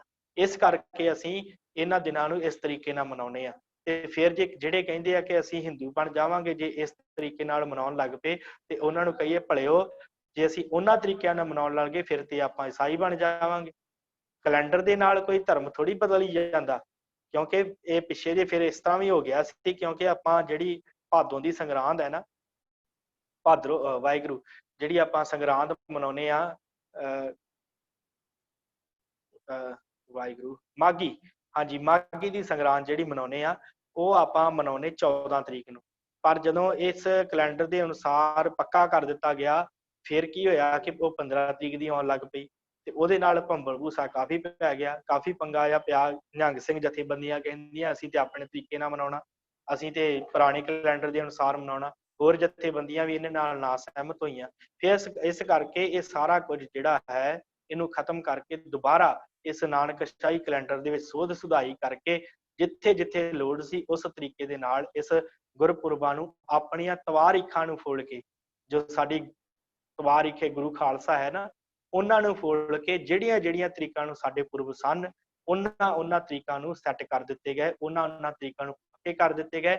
ਇਸੇ ਕਰਕੇ ਇਹ ਜਿਹੜਾ ਚੰਦਰਮਾ ਦਾ ਕੈਲੰਡਰ ਹੈ ਇਹ ਬਦਲਦਾ ਰਹਿੰਦਾ, ਕਿਉਂਕਿ ਜਿਹੜਾ ਦੂਸਰੇ ਕੈਲੰਡਰ ਆ ਨਾ ਉਹਨਾਂ ਦੇ ਵਿੱਚ 31 ਮਹੀਨੇ ਜਾਂ 30 ਮਹੀਨੇ ਜਾਂ 28 ਮਹੀਨੇ ਹੁੰਦੇ ਆ, ਪਰ ਸਾਡਾ ਜਿਹੜਾ ਕੈਲੰਡਰ ਹੈ ਇਹਦੇ ਵਿੱਚ 32 ਮਹੀਨੇ ਵੀ ਹੁੰਦੇ। ਜਿਹੜਾ ਪਿਛਲਾ ਮਹੀਨਾ ਲੰਘਿਆ ਨਾ ਸਾਧ ਸੰਗਤ ਸਾਵਣ ਦਾ, ਤੇ ਉਹ ਜਿਹੜਾ 32 ਦਾ ਸੀ, ਆਪ ਜੀ ਨੇ ਦੇਖ ਲੈਣਾ ਵਾਚ ਕੇ, ਉਹ 32 ਦਾ ਮਹੀਨਾ ਵੀ ਲੰਘਿਆ। ਇਸ ਕਰਕੇ ਇਹਦੇ ਵਿੱਚ ਮਹੀਨੇ ਜਿਹੜੇ ਆ ਬਦਲਦੇ ਰਹਿੰਦੇ ਆ। ਇਹ ਤਾਂ ਕਰਕੇ ਜਿਹੜਾ ਹੈ ਅੱਗੇ ਪਿੱਛੇ ਹੁੰਦਾ ਜਾਂਦਾ। ਤੇ ਇਹ ਜਿਹੜਾ ਭਾਦੋ ਸੁਦੀ 1 ਨੂੰ ਜਿਹੜਾ ਹੈ ਸਤਿਗੁਰਾਂ ਨੇ ਇਹਦਾ ਪ੍ਰਕਾਸ਼ ਕੀਤਾ। ਸੋ ਕੀ ਉਸ ਸਮੇਂ ਹਾਲਾਤ ਸੀ ਉਹ ਵਿਚਾਰ ਕੇ ਆਪਾਂ ਅੱਗੇ ਚੱਲਦੇ ਹਾਂ। ਸਤਿਗੁਰਾਂ ਨੇ ਪਾਵਨ ਬੀੜ ਨੂੰ ਜਿਹੜਾ ਸੀ ਤਿਆਰ ਕੀਤਾ। ਇੱਕ ਦਿਨ ਪਹਿਲਾਂ ਰਾਤ ਨੂੰ ਬਾਬਾ ਬੁੱਢਾ ਜੀ ਨੂੰ ਬੀੜ ਬਾਬਾ ਬੁੱਢਾ ਜੀ ਤੋਂ ਬੁਲਾ ਲਿਆ ਗਿਆ। ਬਾਬਾ ਜੀ ਉੱਥੇ ਸਨ। ਬੀੜ ਬਾਬਾ ਬੁੱਢਾ ਜੀ ਤੋਂ ਬੁਲਾ ਕੇ ਬਾਬਾ ਬੁੱਢਾ ਜੀ ਨੂੰ ਕਿਹਾ ਕਿ ਬਾਬਾ ਬੁੱਢਾ ਜੀ ਅਸੀਂ ਇਹ ਕਾਰਜ ਕਰ ਦਿੱਤਾ ਹੈ ਗੁਰੂ ਨਾਨਕ ਸਾਹਿਬ ਦੀ ਕਿਰਪਾ ਨਾਲ, ਤੁਹਾਡੇ ਆਸ਼ੀਰਵਾਦ ਨਾਲ। ਤੇ ਬਾਬਾ ਬੁੱਢਾ ਜੀ ਕਹਿੰਦੇ ਸਤਿਗੁਰੂ ਜੀ ਆਪ ਜੀ ਨੂੰ ਬਹੁਤ ਬਹੁਤ ਵਧਾਈ ਜੋ ਆਪ ਜੀ ਨੇ ਏਡਾ ਵੱਡਾ ਕਾਰਜ ਕੀਤਾ। ਸਤਿਗੁਰੂ ਕਹਿੰਦੇ ਫਿਰ ਬਾਬਾ ਜੀ ਸਾਨੂੰ ਇਹ ਵੀ ਦੱਸੋ ਕਿ ਇਸ ਗ੍ਰੰਥ ਨੂੰ ਪ੍ਰਕਾਸ਼ ਕਿੱਥੇ ਕੀਤਾ ਜਾਵੇ। ਤੇ ਬਾਬਾ ਬੁੱਢਾ ਜੀ ਕਹਿੰਦੇ ਕਿ ਇਸ ਗ੍ਰੰਥ ਵਾਸਤੇ ਢੁਕਵੀਂ ਥਾਂ ਜਿਹੜੀ ਹੈ ਸ੍ਰੀ ਹਰਿਮੰਦਰ ਸਾਹਿਬ ਹੈ, ਦਰਬਾਰ ਸਾਹਿਬ। ਐਸੇ ਮਹਾਨ ਗ੍ਰੰਥ ਵਾਸਤੇ ਜਗ੍ਹਾ ਵੀ ਮਹਾਨ ਹੋਣੀ ਚਾਹੀਦੀ। ਤੇ ਬਾਬਾ ਬੁੱਢਾ ਜੀ ਨੇ ਜਦੋਂ ਇਹ ਗੱਲ ਕਹੀ ਤੇ ਗੁਰੂ ਅਰਜਨ ਸਾਹਿਬ ਕਹਿੰਦੇ ਹਾਂ ਤੁਸੀਂ ਸਾਨੂੰ ਸੋਹਣਾ ਸਮਝਾਇਆ, ਅਸੀਂ ਉੱਥੇ ਹੀ ਪ੍ਰਕਾਸ਼ ਕਰਾਂਗੇ। ਸੋ ਰਾਤ ਪਈ, ਬਾਬਾ ਬੁੱਢਾ ਜੀ ਆਪਣੀ ਜਗ੍ਹਾ ਦੇ ਉੱਤੇ ਸੌਣ ਵਾਸਤੇ ਜਿਸ ਜਗ੍ਹਾ ਦੇ ਉੱਤੇ ਪਲੰਘਾ ਲੱਗਾ ਸੀ ਸੌਣ ਚਲੇ ਗਏ। ਗੁਰੂ ਅਰਜਨ ਸਾਹਿਬ ਸੱਚੇ ਪਾਤਸ਼ਾਹ ਜੀ ਦੇ ਮਨ ਵਿੱਚ ਗੱਲ ਆਈ ਕਿ ਏਡਾ ਮਹਾਨ ਗ੍ਰੰਥ ਬਣਾ ਦਿੱਤਾ, ਹੁਣ ਇਹਦੀ ਥਾਪਿਆ ਕਿਹਨੂੰ ਬਿਠਾਇਆ ਜਾਵੇ, ਕਿਹੜੇ ਗੁਰਸਿੱਖ ਨੂੰ ਗ੍ਰੰਥੀ ਥਾਪਿਆ ਜਾਵੇ। ਜੇ ਬੇਦੀਆਂ ਦੇ ਵਿੱਚੋਂ ਕੋਈ ਗ੍ਰੰਥੀ ਬਣਾਉਣੇ ਆ ਤੇ ਬੇਦੀਆਂ ਕਹਿਣਾ ਕਿ ਸਾਡੇ ਗੁਰੂ ਦੀ ਬਾਣੀ ਹੈ ਤੇ ਅਸੀਂ ਆਪਣੀ ਬਾਣੀ ਵੱਖਰੀ ਲੈ ਕੇ ਤੁਰ ਪਾਵਾਂਗੇ। ਤੇ ਜੇ ਸੋਢੀਆਂ ਦੇ ਵਿੱਚੋਂ ਬਣਾਇਆ ਗਿਆ, ਸੋਢੀਆਂ ਨੇ ਕਹਿਣਾ ਸਾਡੇ ਗੁਰੂ ਦੀ ਬਾਣੀ ਹੈ। ਤੇ ਜੇ ਤਰੇਣ ਚੋਂ ਬਣਾਇਆ ਗਿਆ ਤੇ ਗੁਰੂ ਅੰਗਦ ਸਾਹਿਬ ਜੀ ਤਰੇਣ ਸਨ, ਜੇ ਤਰੇਣਾ ਦੇ ਵਿੱਚੋਂ ਕਿਸੇ ਨੂੰ ਬਣਾਇਆ ਗਿਆ ਗ੍ਰੰਥੀ ਤੇ ਉਹਨੇ ਕਹਿਣਾ ਜੀ ਇਹਦੇ ਵਿੱਚ ਸਾਡੇ ਗੁਰੂ ਦੀ ਬਾਣੀ ਹੈ। ਤੇ ਉਹਨੇ ਆਪਣੇ ਆਪਣੇ ਗੁਰੂ ਦੀ ਬਾਣੀ ਪੜ੍ਹਨੀ ਹੈ। ਤੇ ਕਿਹੜੇ ਗੁਰਸਿੱਖ ਨੂੰ ਮੈਂ ਜਿਹੜਾ ਹੈ ਇਸ ਮਹਾਨ ਕਾਰਜ ਦੇ ਲਈ ਚੁਣਾ। ਫਿਰ ਉਸ ਸਮੇਂ ਟਹਿਲਦਿਆਂ ਰਾਤ ਦਾ ਵੇਲਾ ਸੀ, ਗੁਰੂ ਅਰਜਨ ਸਾਹਿਬ ਜੀ ਦੀ ਨਜ਼ਰ ਧੰਨ ਬਾਬਾ ਬੁੱਢਾ ਜੀ ਤੇ ਪਈ। ਧੰਨ ਬਾਬਾ ਬੁੱਢਾ ਜੀ ਨੂੰ ਫਿਰ ਸਤਿਗੁਰਾਂ ਨੇ ਅੰਮ੍ਰਿਤ ਵੇਲੇ ਜਦੋਂ ਜਾਗੇ ਨਾ, ਸਤਿਗੁਰਾਂ ਨੇ ਸਿੱਖਾਂ ਨੂੰ ਕਿਹਾ, ਜਾਓ ਬਾਬਾ ਬੁੱਢਾ ਜੀ ਨੂੰ ਕਹੋ ਕਿ ਬਾਬਾ ਬੁੱਢਾ ਜੀ ਇਸ਼ਨਾਨ ਕਰਕੇ ਨਵੇਂ ਬਸਤਰ ਪਹਿਨ ਕੇ ਆਓ। ਬਾਬਾ ਬੁੱਢਾ ਜੀ ਨੇ ਨਵੇਂ ਬਸਤਰ ਪਹਿਨੇ, ਹੁਕਮ ਹੋਇਆ ਸਤਿਗੁਰਾਂ ਦਾ। ਆਣ ਕੇ ਦੋਵੇਂ ਹੱਥ ਜੋੜ ਕੇ ਬੇਨਤੀ ਕੀਤੀ ਕਿ ਸਤਿਗੁਰੂ ਆਪ ਜੀ ਨੇ ਮੈਨੂੰ ਨਵੇਂ ਬਸਤਰ ਪਾਉਣ ਲਈ ਕਿਹਾ, ਕੀ ਗੱਲ? ਸਤਿਗੁਰੂ ਕਹਿੰਦੇ ਦੱਸਾਂਗੇ, ਤੁਸੀਂ ਇੰਜ ਕਰੋ, ਰਾਮਸਰ ਵਾਲੀ ਜਗ੍ਹਾ ਤੇ ਹੈ ਸਤਿਗੁਰੂ, ਤੇ ਨਾਲ ਹੀ ਬਾਬਾ ਬੁੱਢਾ ਜੀ ਪਹੁੰਚ ਗਏ। ਸੰਗਤ ਬਹੁਤ ਇਕੱਠੀ ਹੋਈ ਹੈ। ਜਿਸ ਦਿਨ ਗੁਰੂ ਗ੍ਰੰਥ ਸਾਹਿਬ ਦਾ ਪਹਿਲਾ ਪ੍ਰਕਾਸ਼ ਹੈ ਨਾ, ਅੰਮ੍ਰਿਤਸਰ ਵਿਖੇ ਬੜੀ ਸੰਗਤ ਇਕੱਠੀ ਹੋਈ ਹੈ, ਬਹੁਤ ਸੰਗਤ ਇਕੱਠੀ ਹੋਈ ਹੈ। ਤੇ ਸਤਿਗੁਰਾਂ ਨੇ ਕਿਹਾ, ਬਾਬਾ ਬੁੱਢਾ ਜੀ ਇਹ ਪਾਵਨ ਸਰੂਪ ਨੂੰ ਆਪਣੇ ਸਿਰ ਦੇ ਉੱਤੇ ਚੁੱਕੋ। ਧੰਨ ਬਾਬਾ ਬੁੱਢਾ ਜੀ ਜਿਨ੍ਹਾਂ ਨੇ ਸਭ ਤੋਂ ਪਹਿਲਾਂ ਮੱਥਾ ਗੁਰੂ ਨਾਨਕ ਸਾਹਿਬ ਨੂੰ ਟੇਕਿਆ। ਜਦੋਂ ਸਤਿਗੁਰੂ ਜੀ ਮਿਲੇ ਨਾ, ਦੂਸਰਾ ਸਭ ਤੋਂ ਪਹਿਲਾਂ ਮੱਥਾ ਗੁਰੂ ਅੰਗਦ ਦੇਵ ਮਹਾਰਾਜ ਸੱਚੇ ਪਾਤਸ਼ਾਹ ਨੇ ਟੇਕਿਆ, ਮਾਣ ਪ੍ਰਾਪਤ ਹੋਇਆ ਬਾਬਾ ਬੁੱਢਾ ਜੀ। ਤੀਸਰੇ ਪਾਤਸ਼ਾਹ ਨੂੰ ਸਭ ਤੋਂ ਪਹਿਲਾਂ ਗੁਰਤਾ ਮਿਲਦੇ ਸਾਰੀ ਸਭ ਤੋਂ ਪਹਿਲਾਂ ਮੱਥਾ ਬਾਬਾ ਬੁੱਢਾ ਜੀ ਨੇ ਟੇਕਿਆ। ਚੌਥੇ ਪਾਤਸ਼ਾਹ ਨੂੰ ਬਾਬਾ ਬੁੱਢਾ ਜੀ ਨੇ ਮੱਥਾ ਟੇਕਿਆ। ਫਿਰ ਉਸ ਤੋਂ ਬਾਅਦ ਪੰਜਵੇਂ ਪਾਤਸ਼ਾਹ ਨੂੰ ਵੀ ਬਾਬਾ ਬੁੱਢਾ ਜੀ ਨੇ ਮੱਥਾ ਟੇਕਿਆ। ਤੇ ਅੱਜ ਜਦੋਂ ਗੁਰੂ ਗ੍ਰੰਥ ਸਾਹਿਬ ਸ਼ਬਦ ਗੁਰੂ ਦਾ ਪ੍ਰਕਾਸ਼ ਹੋਣਾ ਹੈ, ਤੇ ਸਭ ਤੋਂ ਪਹਿਲਾਂ ਆਪਣੇ ਸੀਸ ਉੱਤੇ ਕਿਹਨੇ ਚੁੱਕਿਆ? ਧੰਨ ਬਾਬਾ ਬੁੱਢਾ ਜੀ ਨੇ। ਬੜਾ ਵੱਡਾ ਮਾਣ ਸੀ ਬਾਬਾ ਬੁੱਢਾ ਜੀ ਵਾਸਤੇ। ਇਹ ਪਾਵਨ ਸਰੂਪ ਸਤਿਗੁਰਾਂ ਨੇ ਬਾਬਾ ਬੁੱਢਾ ਜੀ ਦੇ ਸੀਸ ਤੇ ਚੁਕਾਇਆ। ਤੇ ਆਪ ਸਤਿਗੁਰਾਂ ਨੇ ਹੱਥ ਦੇ ਵਿੱਚ ਚੌਰ ਸਾਹਿਬ ਫੜਿਆ ਹੋਇਆ ਹੈ। ਨਾਲ ਗੁਰੂ ਹਰਗੋਬਿੰਦ ਸਾਹਿਬ ਛੋਟੀ ਉਮਰ ਦੇ ਵਿੱਚ ਨਾਲ ਹਨ, ਕੀਰਤਨ ਕਰ ਰਹੇ ਨੇ ਸੰਗਤਾਂ ਦੇ ਨਾਲ। ਅੱਗੇ ਅੱਗੇ ਸੰਗਤਾਂ ਕੀਰਤਨ ਕਰਦੀਆਂ, ਜਲ ਛਿੜਕਾਉਂਦੀਆਂ ਹੋਈਆਂ ਰਾਮਸਰ ਤੋਂ ਚੱਲ ਕੇ ਸ੍ਰੀ ਹਰਿਮੰਦਰ ਸਾਹਿਬ ਪਹੁੰਚਦੀਆਂ। ਹਰਿਮੰਦਰ ਸਾਹਿਬ ਪਹੁੰਚ ਕੇ ਧੰਨ ਗੁਰੂ ਗ੍ਰੰਥ ਸਾਹਿਬ ਜੀ ਦਾ ਜਿਹੜਾ ਹੈ ਪ੍ਰਕਾਸ਼ ਕੀਤਾ ਜਾਂਦਾ ਹੈ। ਉਸ ਸਮੇਂ ਫਿਰ ਸਤਿਗੁਰੂ ਗੁਰੂ ਅਰਜਨ ਸਾਹਿਬ ਕਹਿੰਦੇ ਆ, ਬੁੱਢਾ ਸਾਹਿਬ ਖੋਲੋ ਗ੍ਰੰਥ, ਲੇਹੋ ਆਵਾਜ਼, ਸੁਣੇ ਸਭ ਪੰਥ, ਅਦਬ ਸਹਿਤ ਤਬ ਗ੍ਰੰਥ ਸੋ ਖੋਲਾ, ਦੇ ਆਵਾਜ਼ ਬੁੱਢਾ ਮੁਖ ਬੋਲਾ। ਫਿਰ ਕਿਹੜਾ ਮੁਖ ਆਇਆ ਵਾਕ ਆਇਆ ਜੀ? ਸੂਹੀ ਮਹੱਲਾ ਪੰਜਵਾ, ਸੰਤਾਂ ਕੇ ਕਾਰਜ ਆਪ ਖਲੋਆ, ਹਰ ਕੰਮ ਕਰਾਵਣ ਆਇਆ ਰਾਮ, ਧਰਤ ਸੁਹਾਵੀ ਤਾਲ ਸੁਹਾਵਾ, ਵਿੱਚ ਅੰਮ੍ਰਿਤ ਜਲ ਛਾਇਆ ਰਾਮ। ਫਿਰ ਇਹ ਮੁੱਖ ਵਾਕ ਜਦ ਬਾਬਾ ਬੁੱਢਾ ਜੀ ਨੇ ਪੂਰਾ ਪੜਿਆ, ਪੂਰਾ ਪੜ੍ਹਨ ਤੋਂ ਬਾਅਦ ਸਮਾਪਤੀ ਹੋਈ। ਤੇ ਫਿਰ ਗੁਰੂ ਅਰਜਨ ਸਾਹਿਬ ਨੇ ਕਿਹਾ, ਬਾਬਾ ਜੀ ਆਪ ਜੀ ਨੇ ਗੁਰੂ ਨਾਨਕ ਸਾਹਿਬ ਜੀ ਦੇ ਕੋਲੋਂ ਜਿਵੇਂ ਜਪਜੀ ਸਾਹਿਬ ਦਾ ਪਾਠ ਸੁਣਿਆ ਸੀ, ਜਿਸ ਤਰ੍ਹਾਂ ਆਪ ਜੀ ਗੁਰੂ ਨਾਨਕ ਸਾਹਿਬ ਜੀ ਦੇ ਮੁਖਾਰ ਪਿੰਡ ਚ ਜਪਜੀ ਸਾਹਿਬ ਦਾ ਪਾਠ ਸੁਣਦੇ ਸੀ, ਕਿਰਪਾ ਕਰਕੇ ਗੁਰੂ ਗ੍ਰੰਥ ਸਾਹਿਬ ਜੀ ਦੀ ਬਾਣੀ ਜਪਜੀ ਸਾਹਿਬ ਦਾ ਪਾਠ ਸਾਨੂੰ ਵੀ ਸੁਣਾਓ। ਧੰਨ ਬਾਬਾ ਬੁੱਢਾ ਜੀ ਨੇ ਆਰੰਭ ਤੋਂ ਜਪਜੀ ਸਾਹਿਬ ਦਾ ਬੜੇ ਪਿਆਰ ਦੇ ਨਾਲ ਜਿਹੜਾ ਸੀ ਉਹ ਪਾਠ ਕੀਤਾ। ਅਰਦਾਸ ਹੋਈ, ਭੋਗ ਪਿਆ, ਕੀਰਤਨ ਹੋਇਆ, ਸੰਗਤਾਂ ਨੇ ਬਹੁਤ ਹੀ ਖੁਸ਼ੀਆਂ ਮਨਾਈਆਂ ਪਹਿਲੇ ਪ੍ਰਕਾਸ਼ ਦੀਆਂ ਸਾਹਿਬ ਜੀ ਦੇ। ਫਿਰ ਉਸ ਤੋਂ ਬਾਅਦ ਸ਼ਾਮ ਦਾ ਵੇਲਾ ਆਇਆ, ਸ਼ਾਮਾਂ ਪਈਆਂ, ਸੁੱਖ ਆਸਣ ਹੋਇਆ। ਤੇ ਗੁਰੂ ਅਰਜਨ ਸਾਹਿਬ ਨੇ ਕਿਹਾ ਕਿ ਬਾਬਾ ਜੀ ਕੋਈ ਢੁਕਵੀਂ ਥਾਂ ਕਿਹੜੀ ਹੈ ਗੁਰੂ ਗ੍ਰੰਥ ਸਾਹਿਬ ਜੀ ਦਾ ਸੁੱਖ ਆਸਣ ਕਰਨ ਵਾਸਤੇ? ਤੇ ਬਾਬਾ ਬੁੱਢਾ ਜੀ ਕਹਿੰਦੇ, ਜੀ ਸਾਨੂੰ ਤੇ ਕੋਈ ਜਗ੍ਹਾ ਨਹੀਂ ਐਸੀ ਲੱਭੀ ਜਿੱਥੇ ਗੁਰੂ ਗ੍ਰੰਥ ਸਾਹਿਬ ਜੀ ਦਾ ਸੁੱਖ ਆਸਣ ਕੀਤਾ ਜਾਵੇ। ਫਿਰ ਉਸ ਸਮੇਂ ਗੁਰੂ ਅਰਜਨ ਸਾਹਿਬ ਨੇ ਕਿਹਾ ਕਿ ਇੰਜ ਕਰੋ, ਹੁਣ ਆਪ ਜੀ ਇਸ ਗੁਰੂ ਗ੍ਰੰਥ ਸਾਹਿਬ ਜੀ ਦਾ, ਜਿਸ ਨੂੰ ਪੋਥੀ ਸਾਹਿਬ ਉਸ ਸਮੇਂ ਕਿਹਾ ਜਾਂਦਾ ਸੀ, ਆਪ ਜੀ ਪੋਥੀ ਸਾਹਿਬ ਦਾ ਜਿਹੜਾ ਸੁੱਖ ਆਸਣ ਹੈ ਉਹ ਸਾਡੇ ਪਲੰਗੇ ਤੇ ਕਰੋ। ਬਾਬਾ ਬੁੱਢਾ ਜੀ ਨੇ ਕਿਹਾ, ਫਿਰ ਆਪ ਜੀ ਕਿੱਥੇ ਸੌਂਗੇ? ਤੇ ਸਤਿਗੁਰਾਂ ਨੇ ਫਿਰ ਸਾਨੂੰ ਉੱਥੇ ਮਰਿਆਦਾ ਦੱਸੀ, ਸਿੱਖਿਆ ਦਿੱਤੀ।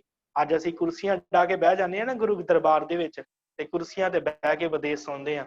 ਸਤਿਗੁਰਾਂ ਦੇ ਕੌਣ ਵੱਡਾ ਹੋ ਸਕਦਾ ਸੀ? ਸਤਿਗੁਰਾਂ ਨੇ ਕਿਹਾ, ਸਾਡਾ ਜਿਹੜਾ ਬਿਸਤਰਾ ਹੈ ਨਾ ਉਹ ਗੁਰੂ ਗ੍ਰੰਥ ਸਾਹਿਬ ਜੀ ਦੇ ਪੱਲੇ ਪਲੰਗੇ ਦੇ ਹੇਠਾਂ ਲਾ ਦਿਓ, ਅਸੀਂ ਉੱਥੇ ਆਰਾਮ ਕਰਾਂਗੇ। ਧੰਨ ਗੁਰੂ ਗ੍ਰੰਥ ਸਾਹਿਬ ਜੀ ਦਾ ਜੋ ਸੁੱਖ ਆਸਣ ਸੀ, ਪੋਥੀ ਸਾਹਿਬ ਦਾ ਸੁੱਖ ਆਸਣ, ਜਿੱਥੇ ਸਤਿਗੁਰੂ ਗੁਰੂ ਅਰਜਨ ਸਾਹਿਬ ਜੀ ਵਿਰਾਜਮਾਨ ਹੁੰਦੇ ਸਨ, ਕੋਠਾ ਸਾਹਿਬ ਦੇ ਵਿੱਚ ਉੱਥੇ ਸੁੱਖ ਆਸਣ ਕੀਤਾ ਗਿਆ। ਧੰਨ ਗੁਰੂ ਅਰਜਨ ਸਾਹਿਬ ਮਹਾਰਾਜ ਸੱਚੇ ਪਾਤਸ਼ਾਹ ਜੀ ਉਸੇ ਪਲੰਗੇ ਦੇ ਹੇਠਾਂ ਇੱਕ ਬਿਸਤਰਾ ਵਿਛਾ ਕੇ ਉੱਥੇ ਸੁੱਤੇ। ਤੇ ਕਹਿੰਦੇ ਕਿ ਸਤਿਗੁਰੂ ਜੀ ਉੱਥੇ ਹੀ ਹਮੇਸ਼ਾ ਸੋਇਆ ਕਰਦੇ ਸਨ ਰਾਤ ਨੂੰ ਸੁੱਖ ਆਸਣ ਵੇਲੇ। ਜਦੋਂ ਸਤਿਗੁਰੂ ਜੀ ਲਾਹੌਰ ਗਏ ਸਨ, ਇੱਕ ਦਿਨ ਹੀ ਬਸ ਆਪਣੇ ਮਹਿਲਾਂ ਵਿੱਚ ਸੁੱਤੇ, ਬਾਕੀ ਦਿਨ ਸਤਿਗੁਰੂ ਧੰਨ ਗੁਰੂ ਅਰਜਨ ਸਾਹਿਬ ਸੱਚੇ ਪਾਤਸ਼ਾਹ ਗੁਰੂ ਗ੍ਰੰਥ ਸਾਹਿਬ ਜੀ ਦੇ ਹੇਠਾਂ ਆਪਣਾ ਲਾ ਕੇ ਨਾ ਚਾਦਰਾ ਵਿਛਾ ਕੇ ਉੱਥੇ ਵਿਸ਼ਰਾਮ ਕਰਿਆ ਕਰਦੇ ਸਨ। ਅੱਜ ਵੀ ਤੁਸੀਂ ਜਦੋਂ ਜਾਂਦੇ ਹੋ, ਅਕਾਲ ਤਖਤ ਸਾਹਿਬ ਦੇ ਕੋਠਾ ਸਾਹਿਬ ਬਣਿਆ ਨਾ, ਤੇ ਉਸ ਜਗ੍ਹਾ ਦੇ ਉੱਤੇ ਅੱਜ ਵੀ ਗੁਰੂ ਗ੍ਰੰਥ ਸਾਹਿਬ ਜੀ ਦਾ ਸੁੱਖ ਆਸਣ ਹੁੰਦਾ ਹੈ। ਤੇ ਹੇਠਾਂ ਗੁਰੂ ਅਰਜਨ ਸਾਹਿਬ ਸੱਚੇ ਪਾਤਸ਼ਾਹ ਜੀ ਦੇ ਨਾਮ ਦੀ ਇੱਕ ਚਾਦਰ ਵਿਛੀ ਹੁੰਦੀ ਆ, ਜਿਹਦੇ ਉੱਤੇ ਸਤਿਗੁਰੂ ਦੇ ਸਤਿਕਾਰ ਵਜੋਂ ਵਿਛਾਈ ਜਾਂਦੀ ਹੈ ਕਿ ਸਤਿਗੁਰੂ ਇੱਥੇ ਵਿਸ਼ਰਾਮ ਕਰਦੇ ਰਹੇ ਆ, ਤਾਂ ਕਿ ਸਿੱਖਾਂ ਨੂੰ ਇਹ ਗੱਲ ਯਾਦ ਰਵੇ ਕਿ ਅਸੀਂ ਗੁਰੂ ਗ੍ਰੰਥ ਸਾਹਿਬ ਜੀ ਦਾ ਕਿੰਨਾ ਕੁ ਸਤਿਕਾਰ ਕਰਨਾ, ਕਿੰਨਾ ਕੁ ਮਾਣ ਹੈ ਸਤਿਗੁਰਾਂ ਨੂੰ ਦੇਣਾ। ਕਿਉਂਕਿ ਸਤਿਗੁਰੂ ਵੱਡਾ ਕਰ ਸਲਾਹੀਏ ਜਿਸ ਵਿੱਚ ਵੱਡੀਆਂ ਵਡਿਆਈਆਂ। ਗੁਰੂ ਸਾਡਾ ਵੱਡਾ ਹੈ, ਗੁਰੂ ਨੂੰ ਵੱਡਾ ਕਰਕੇ ਜਾਣਨਾ ਤੇ ਵੱਡਾ ਕਰਕੇ ਸਲਾਹਣਾ ਹੈ। ਇਸੇ ਤਰ੍ਹਾਂ ਸਤਿਗੁਰਾਂ ਨੇ ਕਿਹਾ, ਗ੍ਰੰਥ ਰਦਾ ਗੁਰ ਕਾ ਇਹ ਜਾਨੋ, ਉਤਮ ਹੈ ਸਭ ਕਾਲ ਰਹੇ ਹੈ। ਇਹ ਗ੍ਰੰਥ ਹੈ, ਗੁਰੂ ਦਾ ਰਿਦਾ ਹੈ, ਇਹ ਉਤਮ ਹੈ, ਸਾਰਿਆਂ ਕਾਲਾਂ ਵਿੱਚ ਰਹੇਗਾ। ਕਹਿੰਦੇ ਇੱਕ ਬੀਬੀ ਟ੍ਰੇਨ 'ਚ ਜਾ ਰਹੀ ਸੀ, ਲਾਗੇ ਗਿਆਨੀ ਜੀ ਬੈਠੇ। ਗਿਆਨੀ ਜੀ ਨੂੰ ਕਹਿੰਦੀ ਮੈਂ ਤੁਹਾਨੂੰ ਗੁਰੂ ਧਾਰਨ ਕਰਨਾ। ਉਹ ਕਹਿੰਦੇ ਬਾਬਾ ਜੀ, ਗਿਆਨੀ ਜੀ ਕਹਿੰਦੇ ਕਿ ਬੀਬੀ ਤੇਰਾ ਪਹਿਲਾ ਗੁਰੂ ਕੌਣ ਸੀ? ਕਹਿੰਦੀ ਜੀ ਮੈਂ ਬਚਪਨ 'ਚ ਇੱਕ ਗੁਰੂ ਧਾਰਨ ਕੀਤਾ ਸੀ। ਕਹਿੰਦੇ ਅੱਛਾ ਫੇਰ? ਕਹਿੰਦੀ ਉਹ ਵੀ ਮਰ ਗਿਆ। ਫੇਰ ਜੀ? ਕਹਿੰਦੇ ਫੇਰ ਜਦੋਂ ਮੈਂ ਜਵਾਨ ਹੋਈ ਉਦੋਂ ਇੱਕ ਗੁਰੂ ਧਾਰਨ ਕੀਤਾ। ਕਹਿੰਦੇ ਉਹ ਕਿੱਥੇ ਆ? ਕਹਿੰਦੇ ਉਹ ਵੀ ਮਰ ਗਿਆ। ਕਹਿੰਦਾ ਫੇਰ? ਕਹਿੰਦੀ ਫੇਰ ਮੈਂ ਇੱਕ ਵਿਆਹ ਤੋਂ ਬਾਅਦ ਗੁਰੂ ਧਾਰਨ ਕੀਤਾ। ਕਹਿੰਦੇ ਉਹ ਕਿੱਥੇ ਆ? ਕਹਿੰਦੇ ਉਹ ਵੀ ਮਰ ਗਿਆ। ਤੇ ਕਹਿੰਦੀ ਹੁਣ ਮੈਂ ਤੁਹਾਨੂੰ ਗੁਰੂ ਧਾਰਨ ਕਰਨਾ। ਗਿਆਨੀ ਜੀ ਕਹਿੰਦੇ ਤੇਰੇ ਅੱਗੇ ਹੱਥ ਜੋੜੇ, ਹੁਣ ਤੂੰ ਮੈਨੂੰ ਵੀ ਮਾਰਨ ਦਾ ਫੈਸਲਾ ਲਿਆ ਵੀ ਮੈਂ ਵੀ ਮਰ ਜਾਵਾਂ।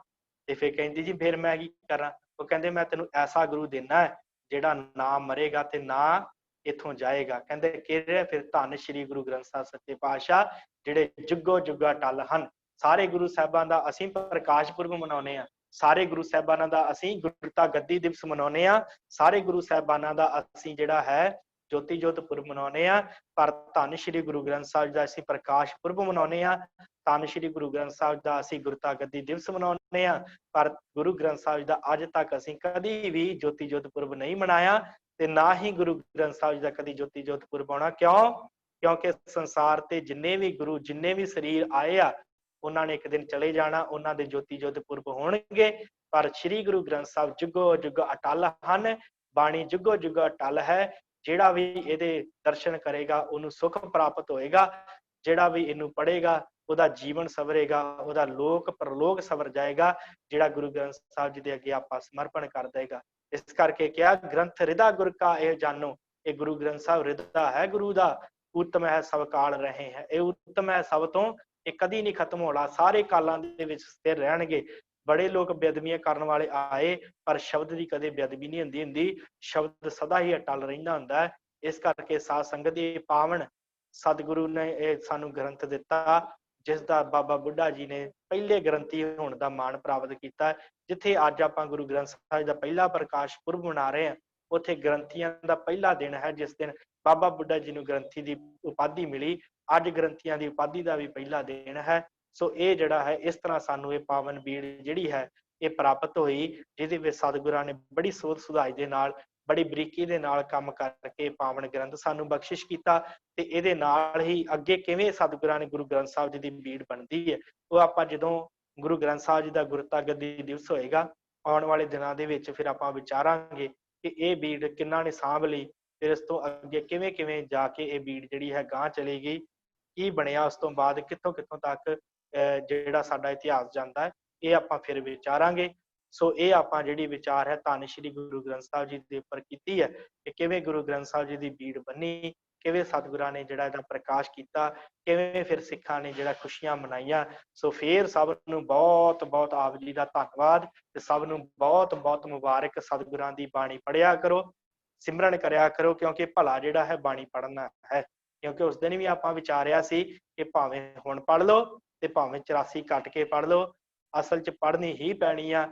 ਪੜਾਂਗੇ ਤੇ ਭਲਾ ਹੋਵੇਗਾ, ਕਿਉਂਕਿ ਸਰੀਰ ਖਤਮ ਹੋ ਜਾਂਦਾ ਹੈ ਪਰ ਪੈਂਡਾ ਖਤਮ ਨਹੀਂ ਹੁੰਦਾ। ਪੈਂਡਾ ਕਿਹੜਾ ਹੈ ਜੀ? ਸਾਡਾ ਜੀਵਨ ਦਾ ਪੈਂਡਾ, ਸਾਡੇ ਮਨ ਦਾ ਪੈਂਡਾ ਕਦੀ ਨਹੀਂ ਖਤਮ ਹੋਣਾ। ਉਹ ਕਦੋਂ ਖਤਮ ਹੋਣਾ ਹੈ? ਜਦੋਂ ਸ਼ਬਦ ਹਿਰਦੇ 'ਚ ਵਸੇਗਾ, ਜਦੋਂ ਸ਼ਬਦ ਦੇ ਨਾਲ ਸਾਰੇ ਵਿਕਾਰ ਖਤਮ ਹੋ ਜਾਣਗੇ ਨਾ, ਫਿਰ ਸਾਡੇ ਸਰੀਰ ਦੇ ਵਿੱਚ, ਸਾਡੇ ਸਰੀਰ ਦਾ ਤੇ ਸਾਡੇ ਮਨ ਦਾ ਪੈਂਡਾ ਖਤਮ ਹੋਣਾ। ਨਹੀਂ ਤੇ ਸਾਡੇ ਮਨ ਦਾ ਪੈਂਡਾ ਕਦੇ ਨਹੀਂ ਖਤਮ ਹੋਣਾ। ਸਰੀਰ ਖਤਮ ਹੋ ਜਾਏਗਾ, ਮਨ ਫਿਰ ਨਵਾਂ ਜਨਮ ਲੈ ਕੇ ਫਿਰ ਵਿਕਾਰਾਂ 'ਚ ਲੱਗ ਜਾਵੇਗਾ। ਇਸ ਕਰਕੇ ਜੇ ਮਨ ਨੂੰ ਵਿਕਾਰਾਂ ਤੋਂ ਬਚਾਉਣਾ ਹੈ, ਫਿਰ ਗੁਰੂ ਦੇ ਹਜ਼ੂਰ ਆਉਣਾ ਪਏਗਾ, ਫਿਰ ਇਹ ਸੱਚੀ ਬਾਣੀ ਪੜ੍ਹਨੀ ਪਏਗੀ। ਸਤਿਗੁਰਾਂ ਨੇ ਕਿਹਾ ਆਵੋ ਸਿੱਖ, ਸਤਿਗੁਰੂ ਤੇ ਆਵਾਜ਼ਾਂ ਮਾਰਦੇ ਆ, ਆਵੋ ਸਿੱਖ ਸਤਿਗੁਰੂ ਕੇ ਪਿਆਰਿਓ ਗਾਵੋ ਸੱਚੀ ਬਾਣੀ। ਆਓ ਤੇ ਗਾਓ, ਇਹ ਤੁਹਾਡੇ ਵਾਸਤੇ ਬਣਾਈ ਹੈ। ਜਿਹਨੇ ਸੁਣੀ ਮੰਨੀ ਅੜੀ ਹਿਰਦੈ ਸਮਾਣੀ ਰਾਮ, ਇਹ ਜਿਨ੍ਹਾਂ ਨੇ ਸੁਣ ਕੇ ਮਲ ਨਹੀਂ ਨਾ, ਉਹਨਾਂ ਦਾ ਹਿਰਦਾ ਪਵਿੱਤਰ ਹੋ ਗਿਆ। ਇਹ ਬਾਣੀ ਜੋ ਜੀਓ ਜਾਣੈ ਤਿਨ ਅੰਤਰ ਰਵੈ ਹਰਨਾਮਾ, ਇਹ ਜਿਹੜੀ ਬਾਣੀ ਹੈ ਨਾ, ਜਿਹੜਾ ਜੀਓ ਜਾਣਦਾ ਹੈ, ਜਿਨ੍ਹਾਂ ਦਾ ਜੀਵਨ ਪਵਿੱਤਰ ਹੋ ਜਾਂਦਾ ਹੈ ਬਾਣੀ ਸੁਣਨ ਦੇ ਨਾਲ, ਇਹ ਐਸੀ ਬਾਣੀ ਹੈ, ਇਹਨੂੰ ਆਪਣੇ ਜੀਵਨ 'ਚ ਧਾਰਨ ਕਰੀਏ। ਸੋ ਇੰਨੀਆਂ ਕੁ ਬੇਨਤੀਆਂ ਹਨ ਸਾਧ ਸੰਗਤ ਜੀ। ਹੋਈਆਂ ਭੁੱਲਾਂ ਚੁੱਕਾਂ ਦੀ ਖਿਮਾ ਬਖਸ਼ ਦੇਣੀ ਆਪ ਜੀ ਨੇ। ਜੇ ਆਪ ਜੀ ਨੇ ਕੁਝ ਪੁੱਛਣਾ ਹੈ ਤੇ ਮੈਂ ਜੋ ਹੈ ਆਪਸ਼ਨ ਔਨ ਕਰ ਦਿੱਤੀ ਹੈ, ਸੋ ਆਪ ਜੀ ਪੁੱਛ ਸਕਦੇ ਹੋ। ਵਾਹਿਗੁਰੂ। ਵਾਹਿਗੁਰੂ ਜੀ ਕਾ ਖਾਲਸਾ, ਵਾਹਿਗੁਰੂ ਜੀ ਕੀ ਫਤਿਹ। ਗਿਆਨੀ ਜੀ ਕੀ ਫਤਿਹ ਜੀ। ਆਪ ਜੀ ਦੇ ਚਰਨਾਂ 'ਚ ਕੋਟਾਂ ਨੂੰ ਕੋਟ ਨਮਸਕਾਰ, ਇੰਨੀ ਸੋਹਣੀ ਕਥਾ ਲਈ ਬਾਬਾ ਜੀ। ਧੰਨਵਾਦ ਵਾਹਿਗੁਰੂ ਜੀ। ਇਹ ਬਸ ਸੰਗਤ ਦੀ ਕਿਰਪਾ ਹੁੰਦੀ ਹੈ ਜੀ। ਜਦੋਂ ਸੁਣਨ ਵਾਲਾ ਸਰੋਤਾ ਚੰਗਾ ਹੋਵੇ ਨਾ, ਫਿਰ ਬੋਲਣ ਵਾਲੇ ਨੂੰ ਵੀ ਆਨੰਦ ਆਉਂਦਾ। ਵਾਹਿਗੁਰੂ।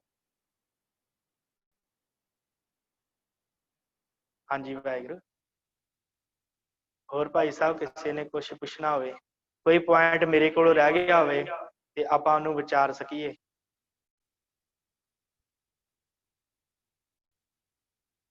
ਚਲੋ ਠੀਕ ਹੈ ਜੀ। ਬਹੁਤ ਬਹੁਤ ਆਪ ਜੀ ਦਾ ਧੰਨਵਾਦ ਜੋ ਆਪ ਜੀ ਸੁਣਦੇ ਹੋ। ਇਸੇ ਤਰ੍ਹਾਂ ਆਪ ਜੀ ਨੇ ਜੁੜਦੇ ਰਹਿਣਾ। ਅੱਜ ਸ਼ਾਮ ਨੂੰ ਜਿਹੜੀ ਹੈ ਉਹ ਕਲਾਸ ਇਸੇ ਤਰ੍ਹਾਂ ਹੀ ਚੱਲੇਗੀ। ਆਨੰਦ ਸਾਹਿਬ ਦੀ ਬਾਣੀ ਦਾ ਆਪਾਂ ਜਿਹੜਾ ਹੈ ਕਰ ਰਹੇ ਹਾਂ ਸੰਥਿਆ। ਸੋ ਆਪ ਸਭ ਦਾ ਬਹੁਤ ਬਹੁਤ ਧੰਨਵਾਦ ਜੁੜਨ ਵਾਸਤੇ। ਬੁਲਾਓ ਫਤਿਹ ਜੀ। ਵਾਹਿਗੁਰੂ ਜੀ ਕਾ ਖਾਲਸਾ, ਵਾਹਿਗੁਰੂ ਜੀ ਕੀ ਵਾਹਿਗੁਰੂ ਜੀ ਕੀ ਫਤਿਹ। ਫਤਿਹ।